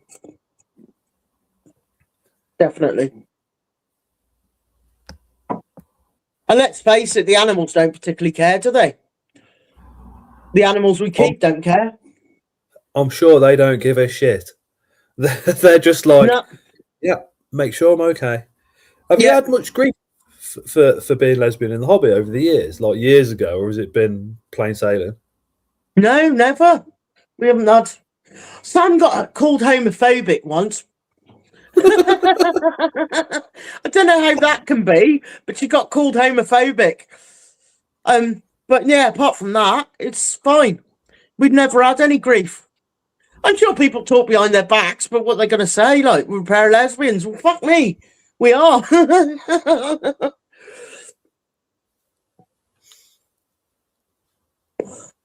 Reptile Beard says, what does it matter to me what other people are into? I've got my own shit to worry about. Yeah, as long as it's not hurting anybody, who gives a fuck? Yeah, exactly. Who absolutely gives a fuck? Yeah. I mean, if you want to call yourself Roger tomorrow, I'll call you Roger. Do you know what I mean? It fucking don't bother me. No, I'd quite suit Roger as well. Do you find, or have you ever found reptiles kind of displaying the same characteristics? What do you mean? What? No, not really. Not really. Mammals do. I've got loads of gay cats. My dogs are gay. But not the reptiles, really. They're just all. They're more primitive, I expect. Yeah, they are, aren't they? They're more primitive. Like their brain won't allow them to be homosexual. Not that we know of. Yeah, not that we know of, anyway. I get that. Right, we've got a female cave gecko that doesn't like boys. Oh yeah, the female cave gecko. She really doesn't like boys. She doesn't like them to the point that she kills them. She's killed one. Yeah. Oh, Donna's had a bit of a break off everything because her brother needed heart surgery. I hope that all went well, Donna. Oh shit. I suppose really with the reptiles, if they're similar kind of thinking with the spider's brain, you know, we all want to put human traits onto animals. Of course we do. We all want them to, we want to think that they love us back and all the rest of it. But reality is, a spider wants to be left alone, wants its food, and then wants to fuck once in a blue moon, and that is it. So it's like you were saying, Sam. I don't think they've got that capability of going, oh well, actually, you know, don't really fancy him. Or no. It's a primeval thing. That's what I'm going with. Anyway, it's a primitive brain. Yeah. Here's Murphy again. Hi, Murph. What's been the biggest change in reptile keeping that you've both seen over the years? Sorry, say again. What's been the biggest changes or decent changes that you've seen in reptile keeping? That was over Murphy the years? Lee burping then. If you heard a burp, it's Murphy. He's terrible at it. And he just comes up to you and goes, burp. There's some really nice things happening. A lot of the biggest change that I've seen is the new. I know it's terrible. The new advances in captive keeping. You know, all your fancy lights. You know, the nice thing is that people say, you know, about UV. Do they need it? Well, certain species don't need it. No, but can they benefit from it? Yes. So we provide all our snakes. And even some of our nocturnal species that are, you know, deadly nocturnal sort of thing. We provide them all with UV. I'm joking. Oh right, no. How do you fit the lights in all the rubs? Yeah, you can actually lay a rub on top, and it will penetrate. The UV will penetrate to a certain degree into a rub, but I think all the fancy technology has really helped us keep some species that a few years ago were just wild caught and we couldn't establish them. You know, and more species are getting captive bred now, which is brilliant. I think we're advancing in enclosure design. We are. I mean, we are replicating wild. Yeah. There are some more advanced species out there that need to be kept. In advanced setups, basically, you know. Like 5 years ago, they were going on about, oh, you can't put a beardie on sand. Why would you put a beardie on sand? Put it on paper towel and lino and tiles. Yeah, like why? In the wild. Yeah, exactly why. Yeah, but now it's come. You could imagine a beardie being out in the wild going, oh, actually, I want the marble effect tiles. Down. Yeah, no, I'd rather shit on the shiny one. Yeah, it doesn't work, does it? Where's the paper towels? I'm not going shit in the desert without a towel. No, exactly. But I think it's come full circle, and people are appreciating. This is where they're from. This is where they're endemic to. This is what you should be recreating to view the behaviours that would be in the wild. I think most of us really want to keep putting it out there.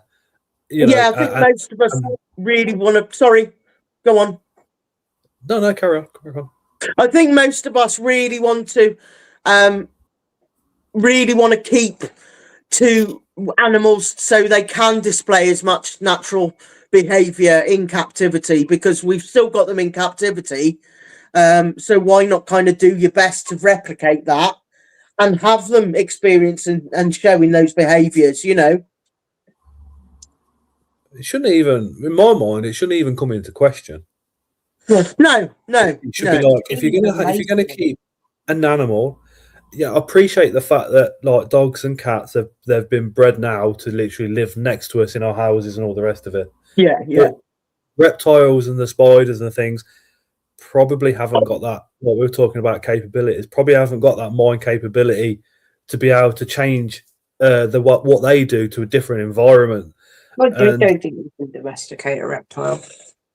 No, I mean people just they want the animals to be able to come out and all the time and look at this, I'm going to play with it now and put it back, get it straight back out again, all the rest of it.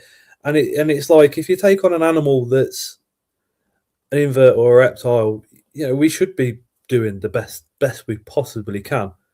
It's like the same with fish tanks. If your fish tank gets cloudy, you change the water, don't you? It's just I don't know.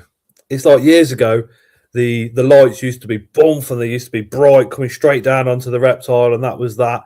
And now, like you were saying, Sam, with the enclosure designs, it can break up that light, like they'd experience on a forest floor. Exactly. So you're getting a dappled effect. You're getting species that are cryptically basking.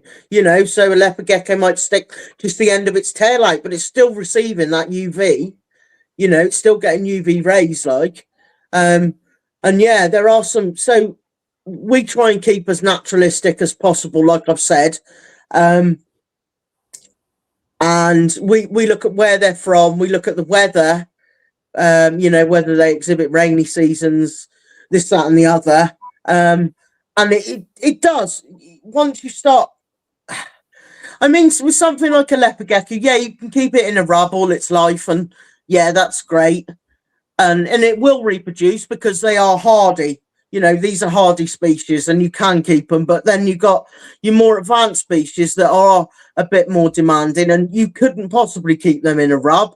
You couldn't possibly try and breed them. You couldn't possibly try and get them to eat or show decent, behaviors, without them sort of getting stereotypical behaviors like cruising around in a rub when they really need a viv. They need to climb, a lot of species need to climb, and people just don't think sometimes outside the box, even with keeping in vivariums.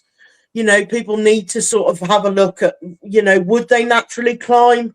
Are they natural climbers? Stuff like corn snakes. Give them a branch, they'll love it. Like they'll absolutely love it. The way I sometimes explain it's a bit of a strange one, but people say, but they've bred in that enclosure, so they must be happy. And I'm like, but if me and the wife had to live in a tent for a week, we'd probably still shag each other. But we're not thriving, are we? But we're surviving. No, that's it. Yeah. At the end of the day, if a reptile is kept crap but they're breeding, it's literally a couple of seconds of enjoyment where they're not thinking about the crap in conditions that they're in. You can certain species it is introducing the male to the female and Bob's your uncle and that's it, whereas a lot of other species they need certain environmental cues, cycling, rainfall, things like that. It depends what people want, but I don't think there should be anything such as we were sort of talking about it on Andy and Matt's podcast as well. There shouldn't be such things as minimum standards. I want to keep this. What are the minimums? There should be more. What can I keep? What can I do to get this species to thrive, rather than just the minimum requirements? Like, I was just about to just while you mentioned that's Mad Exotics who's in chat. If you are watching tonight's live and you like this type of a live, head over to Mad Exotics. They are in chat. Click on their name, drop them a subscription. Candace, Sam have done a podcast with them over there as well, so you can go back and watch that. I've seen who they've got coming up, and they have some fantastic. Epic. Yeah. I know Amy from the BTS committee is going on there, so I'm obviously looking forward to that one. But they have got an epic lineup coming up, so drop them a subscribe. The names they've just popped up there, so just click on them, hit go to their channel, hit the subscription button, and then come back. But yeah, and that's all reptile and inverts. I think they do. Yeah. They're trying to include it as well. They are trying to include the invert lot. Yeah, And they've got a lovely Facebook group, which is something that's rarely heard of with reptile groups. To be honest, I love it. They have got a lovely Facebook group. So head over to there as well. Exactly, dude. We're all doing exotics. That's what it should be. The exotic animals. Yeah, exactly. Yeah. Instead of reptile hobby, invert hobby, it should be exotic animal hobby. Yeah. But to get everybody to change onto that's going to be a bit of a pain, but we've got time, haven't we? Yeah, exactly. Yeah. All things have to start, don't they? Yeah. Maybe I should change the name of the channel to Scott's Exotics. Yeah, that's not bad. Maybe so. What reptiles are you keeping now then? Just the geckos. No, just the geckos. Just the chihuahuas. Is it? Yeah. I kind of want to keep a couple of others again, but it's just room. Right. Okay. And as you know, yourself, spiders are expensive enough. But then if I just start chucking in light bulbs for the reptiles and more heating and stuff like that, I can't justify that side of the hobby when I've got 3 kids wanting, trainers or shoes for school. Yeah, I understand. Yeah, I understand. I think for me, I might get a couple more over the next couple of years, but the boys are 6 and 7, so unless something crazy happens on YouTube, I think when they're a lot older and moved out will be when I go, right, now I have a bedroom and a shed. Oh, right, okay, yeah. You know what I mean? I know a lot of people like yourself, they're like, I can't wait till the kids move out. Again,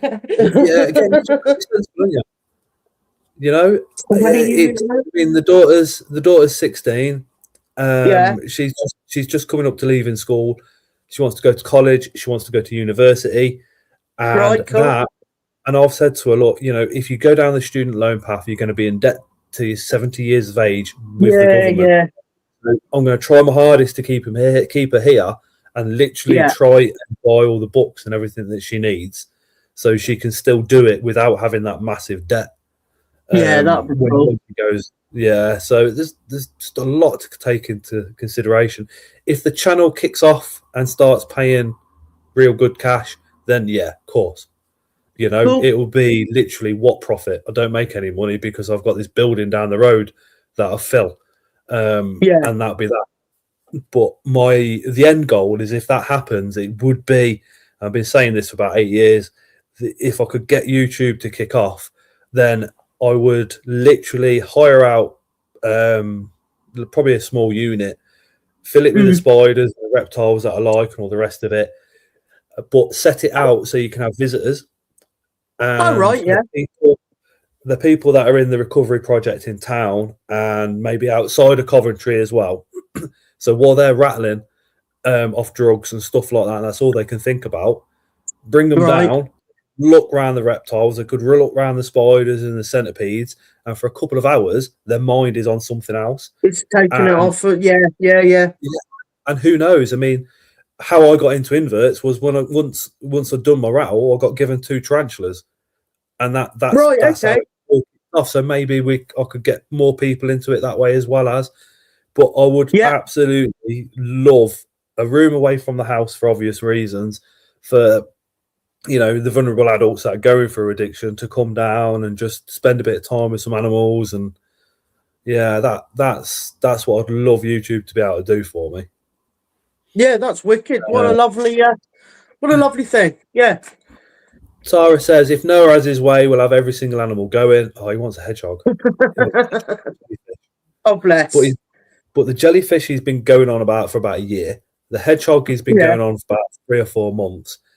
He's got his axolotls. He absolutely loves his axolotls. He's got axolotl teddies. He's got spider 3D printed stuff. Snake. The snake got him suspended from school. It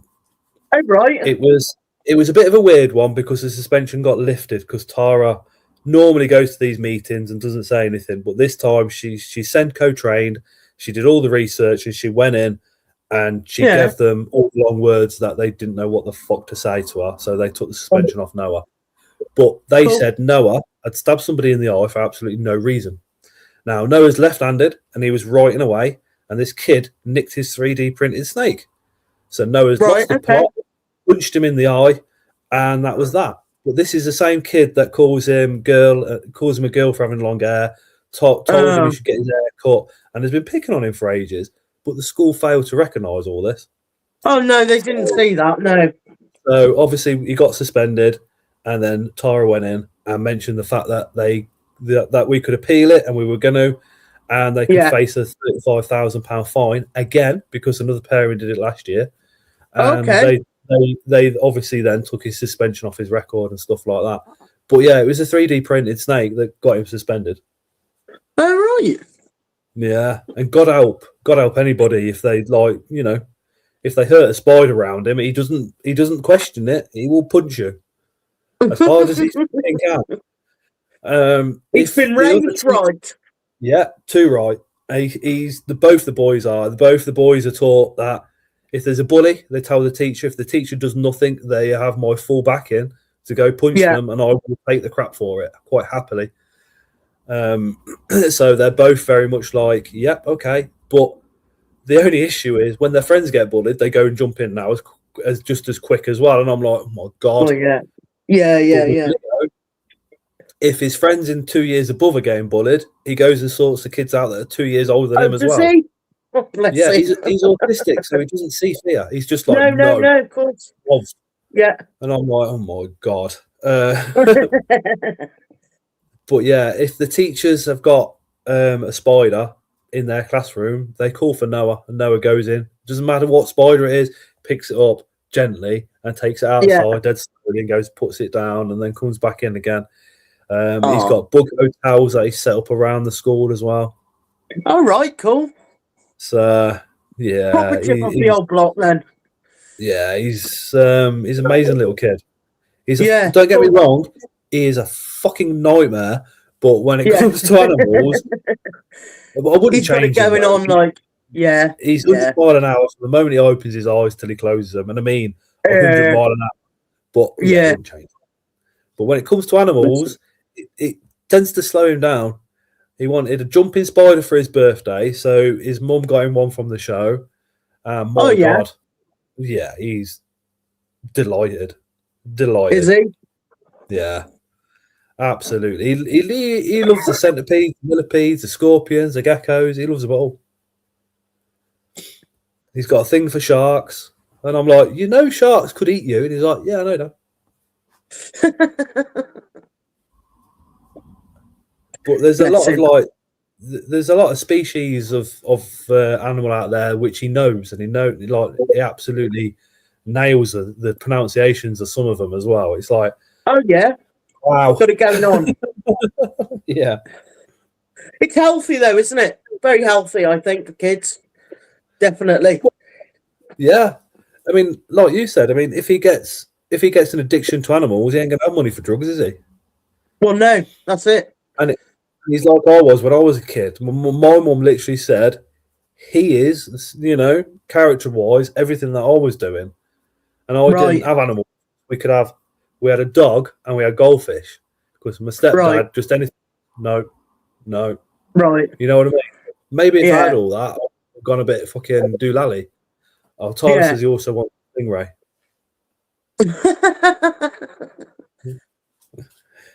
If the zoos are still open when he's old enough, hopefully he'll be able to get into one of them. Yeah, that would be cool. Or maybe the Sea Centre in Birmingham or something. Yeah.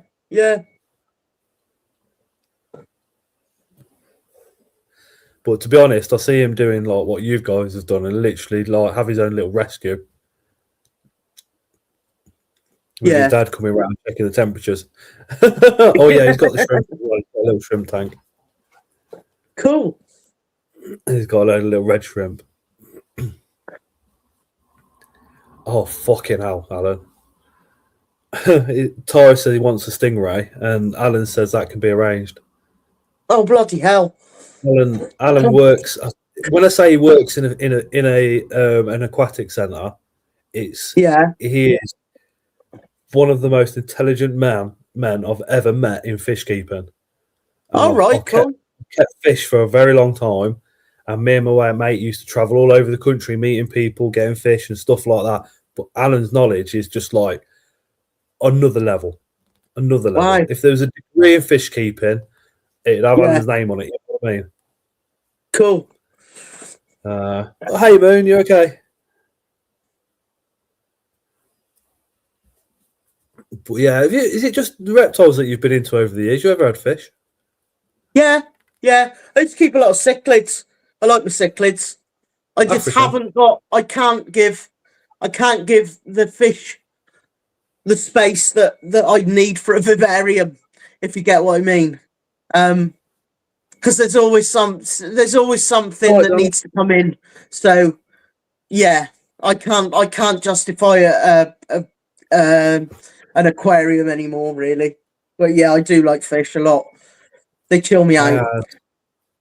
I had 15 fish tanks running at one stage.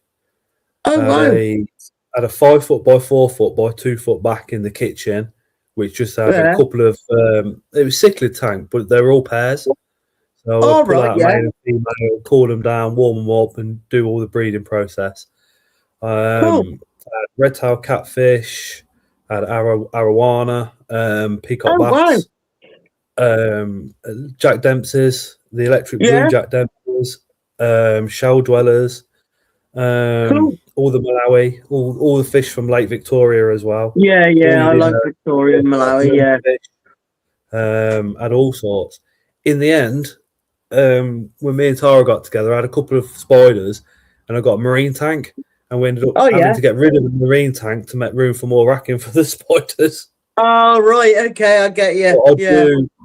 I do. I mean, we've got a fish tank. It's still not set up because we just ain't got the room to actually put it out the hallway anywhere. So, but that's another thing. If we could get a building outside the house, fish would definitely go in. Definitely. But it's everybody wants that, don't they? Everybody in the hobby would want a big building full of all the good stuff. Never have to work again. Just go and do all the animals. And that would be nice. Yeah, that would be nice. Yeah.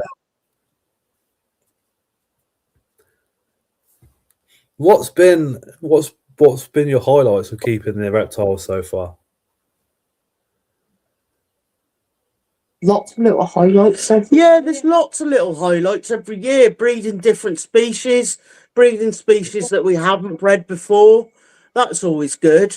Really nice to raise your own, raise some babies, and then to get them to breed. That's really nice.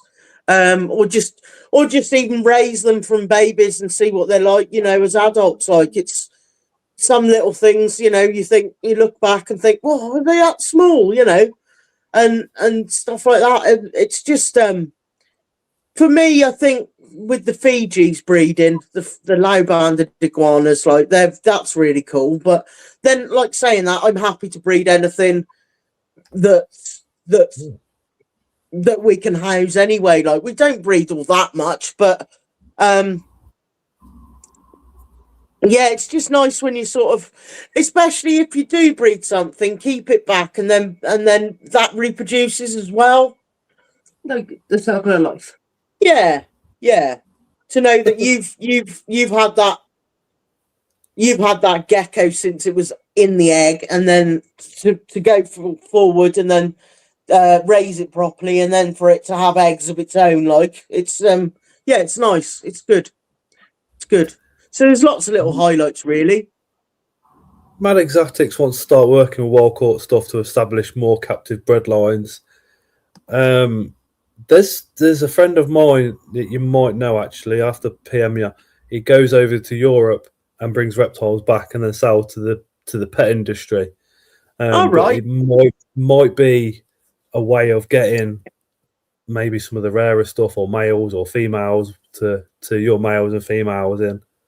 That would be nice. There's a few species that I'm after that have got to come from Europe. Like, I am waiting for the mum and dad's house to sell, so I can get a bit of pennies then, and sort of look at species that we couldn't afford before, you know. So What are you that's buying? something to look forward to. I really want crested Fiji iguanas, and they're like 9K a pair, I think. Fucking hell. They're on my list. I think spiders are expensive. Might look at some Spiders are expensive and start talking to Canada and Sam. It's like, fucking hell. My hobby's cheap. Sorry, you're listening to this. My hobby's a cheap one. Yeah, might look at some tree monitor species. Yeah, we'll have a look and see what we want to keep. We both want to keep different species, so but a lot of it is money, but yeah, there are definitely some of the wish list species that I'll be looking forward to having anyway. Yeah. Is the electric bill just something you don't discuss? We're not talking about that right now. It's about 600 quid a month. Fucking hell. Yeah. The last one came in at 560, didn't it? Yeah. It's fun.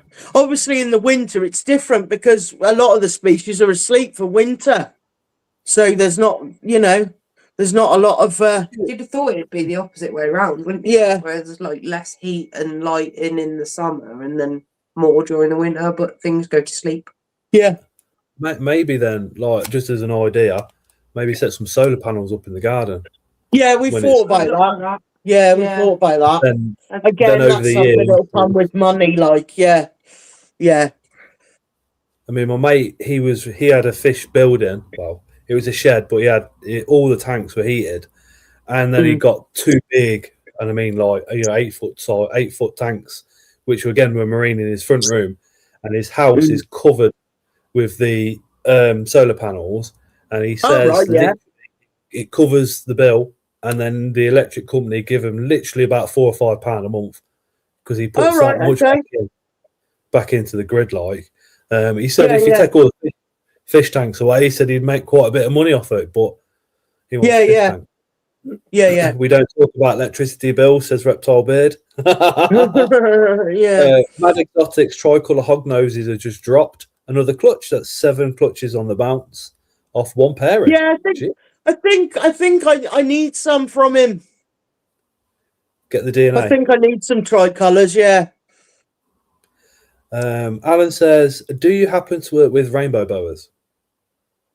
We've got Brazilians, but we've not bred them yet. They will have a good laugh with Alan if you do breed them, by the way. Oh, right, yeah, cool. Mad Exotic says drop him a PM. All right, cool.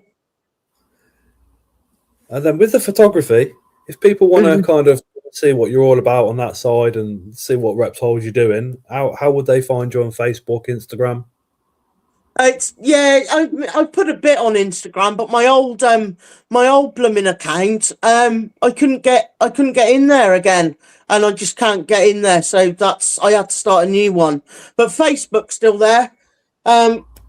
It's mostly phone pictures these days. The phone has made me lazy, but there's a few updates for it as on there. Recent sort of what's breeding, stuff like that. I mostly post in the Mad Exotics Facebook page as well. But I will be, posting in there about hatchlings and stuff like that. So yeah, I like that. I like that that page. It's really good. So again, head over to Mad Exotics Facebook page. We've got any moderators in actually. Let me have a quick.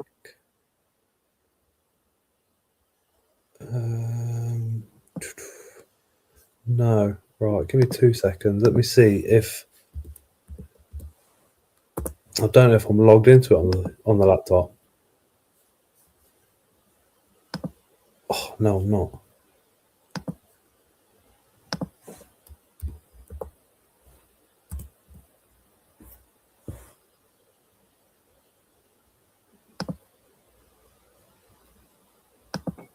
Oh, I thought I was logged into Facebook. Oh, I can do it on the phone. All right, fair enough. So I'll find the.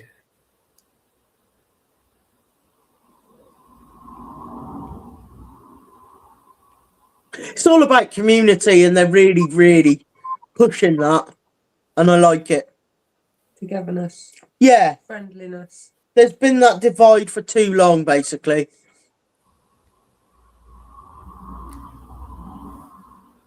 Mad Exotics community space. Where are we? Share.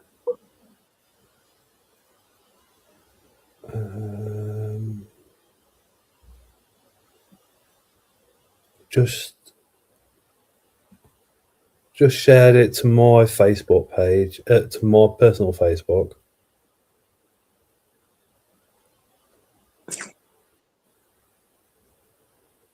Just drop it into the chat so people can just literally click on that link that I've just put in.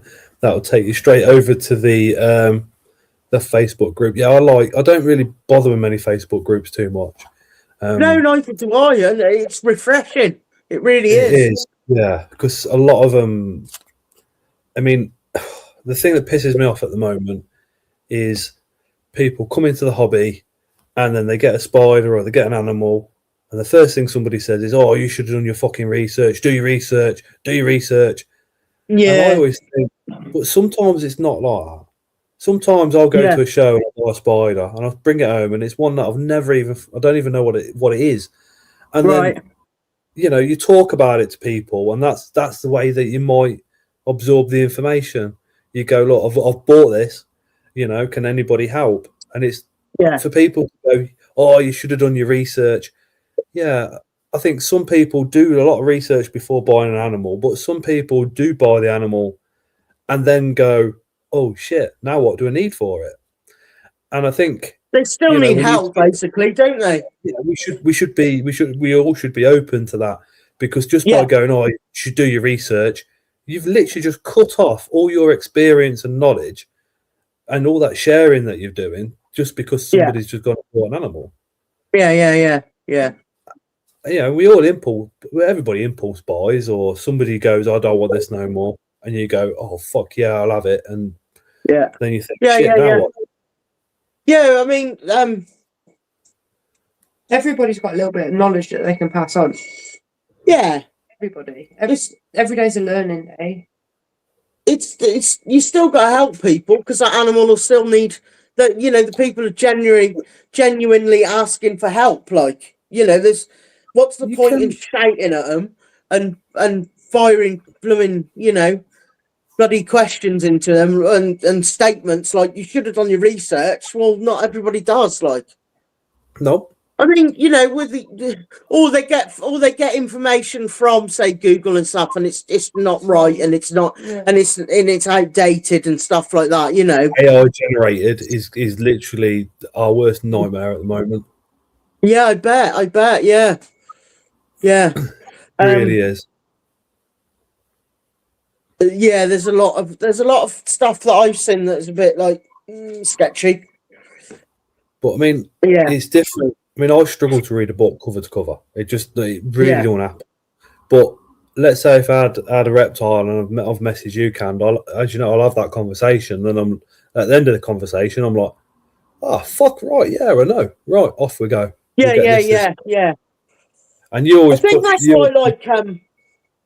I think that's what I like about this. Obviously, I'm no fucking expert anyway, but there's certain species that, like a lot of the lizards, that are my strong point. Whereas Sam's, you know, you could ask her about spiders, and you two would be on the same wavelength. Whereas I'd be like, that goes over my head. But like, if there's a species I like the look of, if there's a species I like the look of, then generally.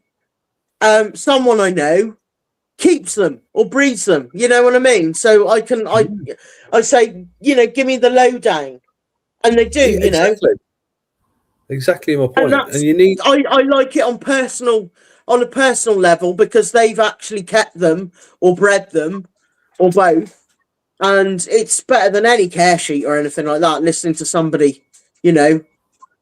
Oh, 100%. Yeah, definitely.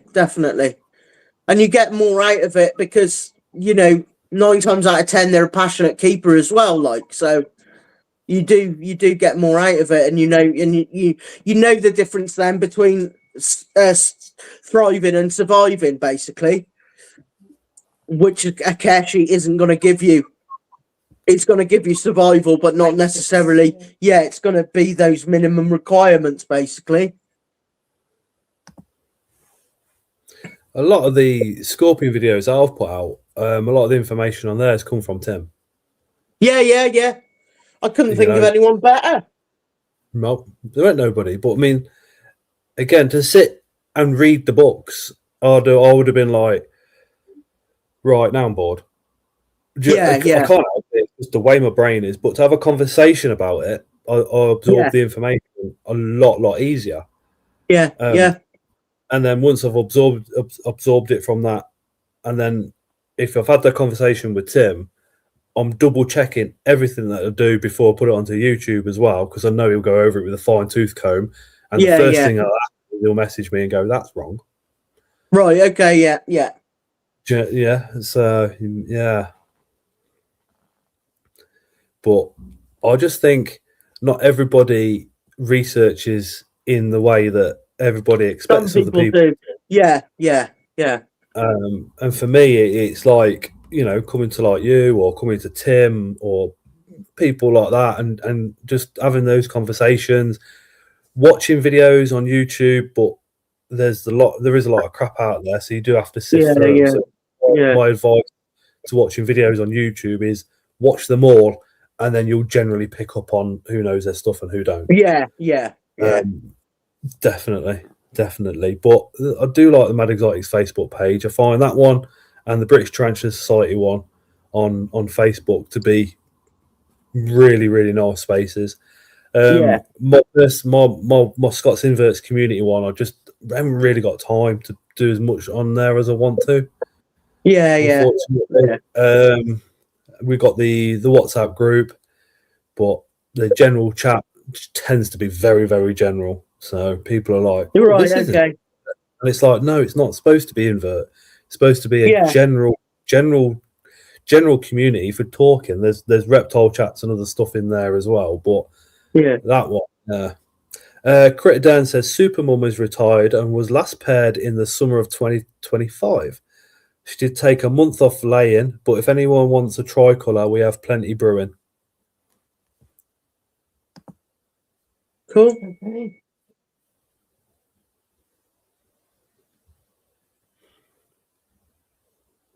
So you've got potential of getting more DNA.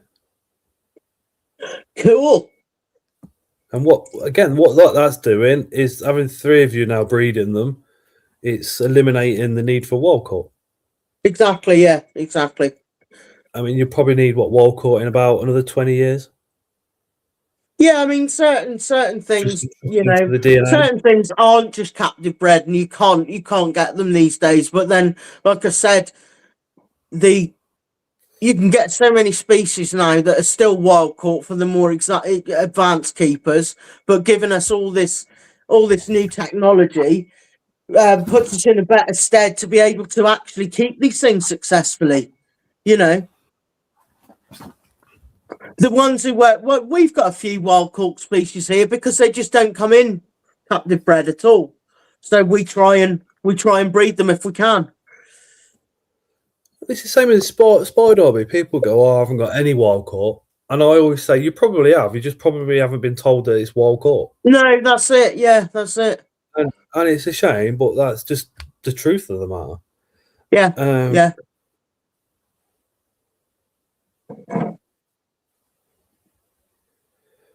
Oh, I got you. They're just chatting to themselves. Probably get another 5 minutes and then call it a night if that's all right with you two. Yeah, that's cool. That's cool. Hope it's been enjoyable. Yeah, it's nice to have a chin wag. It's nice to get to know you a bit better. That's for sure. Sorry? And it's nice to get to know you a bit better and have a proper face to face. Yeah, definitely. It's been over the last 8 years. Yeah. Internet friends. But the pictures is definitely something I'd love to see you guys come back with. The photos. Yeah, I will. I will, definitely. Definitely. It's just a matter of time until I dip my toes in again, dust off the old camera and start shooting, yeah. Mad Exotics, it says the invert hobby is really bad for wild caught stuff. It's something I've noticed that is not overly spoken about. It is, dude. It is massively spoken about nowadays. If you look at like the likes of the buggery, spar spiders, things like people like that, they're all literally promoting the fact that a lot of their stuff is now captive bred. So when you see that sea, it's captive bred. A lot of the sellers, when you go speak to them, will tell you if it's wild caught or captive bred. Generally, if it doesn't say captive bred, it's going to be wild caught. And I'll put it to you guys, it's your responsibility to challenge them and ask them how they got it, how they imported it, especially with the ants, because currently there is only one ant supplier that is registered with DEFRA. He has also opened it up to other ant suppliers to say, look, you can import through us at like literally just whatever the postage is, just split it. And so far nobody has said yes. So really, Ant Antics is the only ones that are bringing ants in legally at the moment.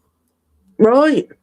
But he's also said like if any invert people want to do it, and that information comes from him as well, because he's contacted DEFRA, and DEFRA have confirmed that they're the only ant suppliers that are registered with themselves. Right. And all his stuff is traceable all the way back to where it was well caught. And if you want to, you can get the name of the person that actually caught it. It is all the way back. Yeah, they all come certificated as well, because they have to have these import numbers with them. Right, cool. But it's down to us as buyers to challenge and just say, is that wild caught? I'm not comfortable with wild caught. I'd rather have captive bred. In the invert hobby, we all want the big spiders, and the bigger spiders generally are kept by keepers because that's what everybody wants, is the larger females. So some of them do come across as wild caught, obviously. But it's just down to us to remember to ask these questions. It was very Mad Exotic says because for a long time it was very taboo. It wasn't really spoken about until like probably the start of 2025, and a few of us just started talking about it a bit more openly. I mean, as you probably realise, I'm pretty open to talking about absolutely everything. I don't care if I offend a seller. I'd rather these things come in legally and all the rest of it. Doing the best we can. But yeah, I think a lot of the sellers are now realising that we want captive bred. It's with the true spiders. A lot of the true spiders come in wild caught. But again, they're not CITES, and there tends to be thousands and thousands more true spiders of that species than what there is with tarantulas and things. But it's just being a bit more mindful. But there are people out there now breeding the true spiders. So Jeremy from Jeremy's Wild World was breeding them. It's cool. He's took a little bit of time off so he can continue his university degree. With his once he's done that, he's coming back into it pretty hard. Cool. You got Gavin from Impossible Inverts. He's doing a bit as well. With the true spiders. But we in the invert hobby, you also need wild caught. So if you look, I'm in quite a privileged position because I know John Horner, and his dad was the guy that brought in originally the bigger spiders, so Blondie, Sturmai, Apophysis. He's into the UK originally, and John says you can see them, they've got smaller and smaller over the years. Unless they're wild caught, they are big. And he went, they are a big spider. So I think with a lot of the species that's out there, after so many years, you do need a wild caught to come in just to give it that DNA boost. And and I've had this conversation with zookeepers on lives and all sorts, which is if you get the wild caught species in, let's say they're CITES, where do they go? Who do you give them to?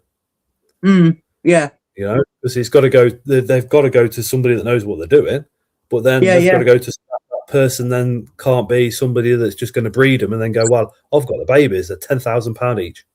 Yeah, exactly. Yeah, you know? Yeah. And when they do that, they're obviously it's just all about money then, as opposed to community and the passion for the hobby. Yeah. Is that a gecko tattoo on your hand? Yeah. Awesome. It's another one there.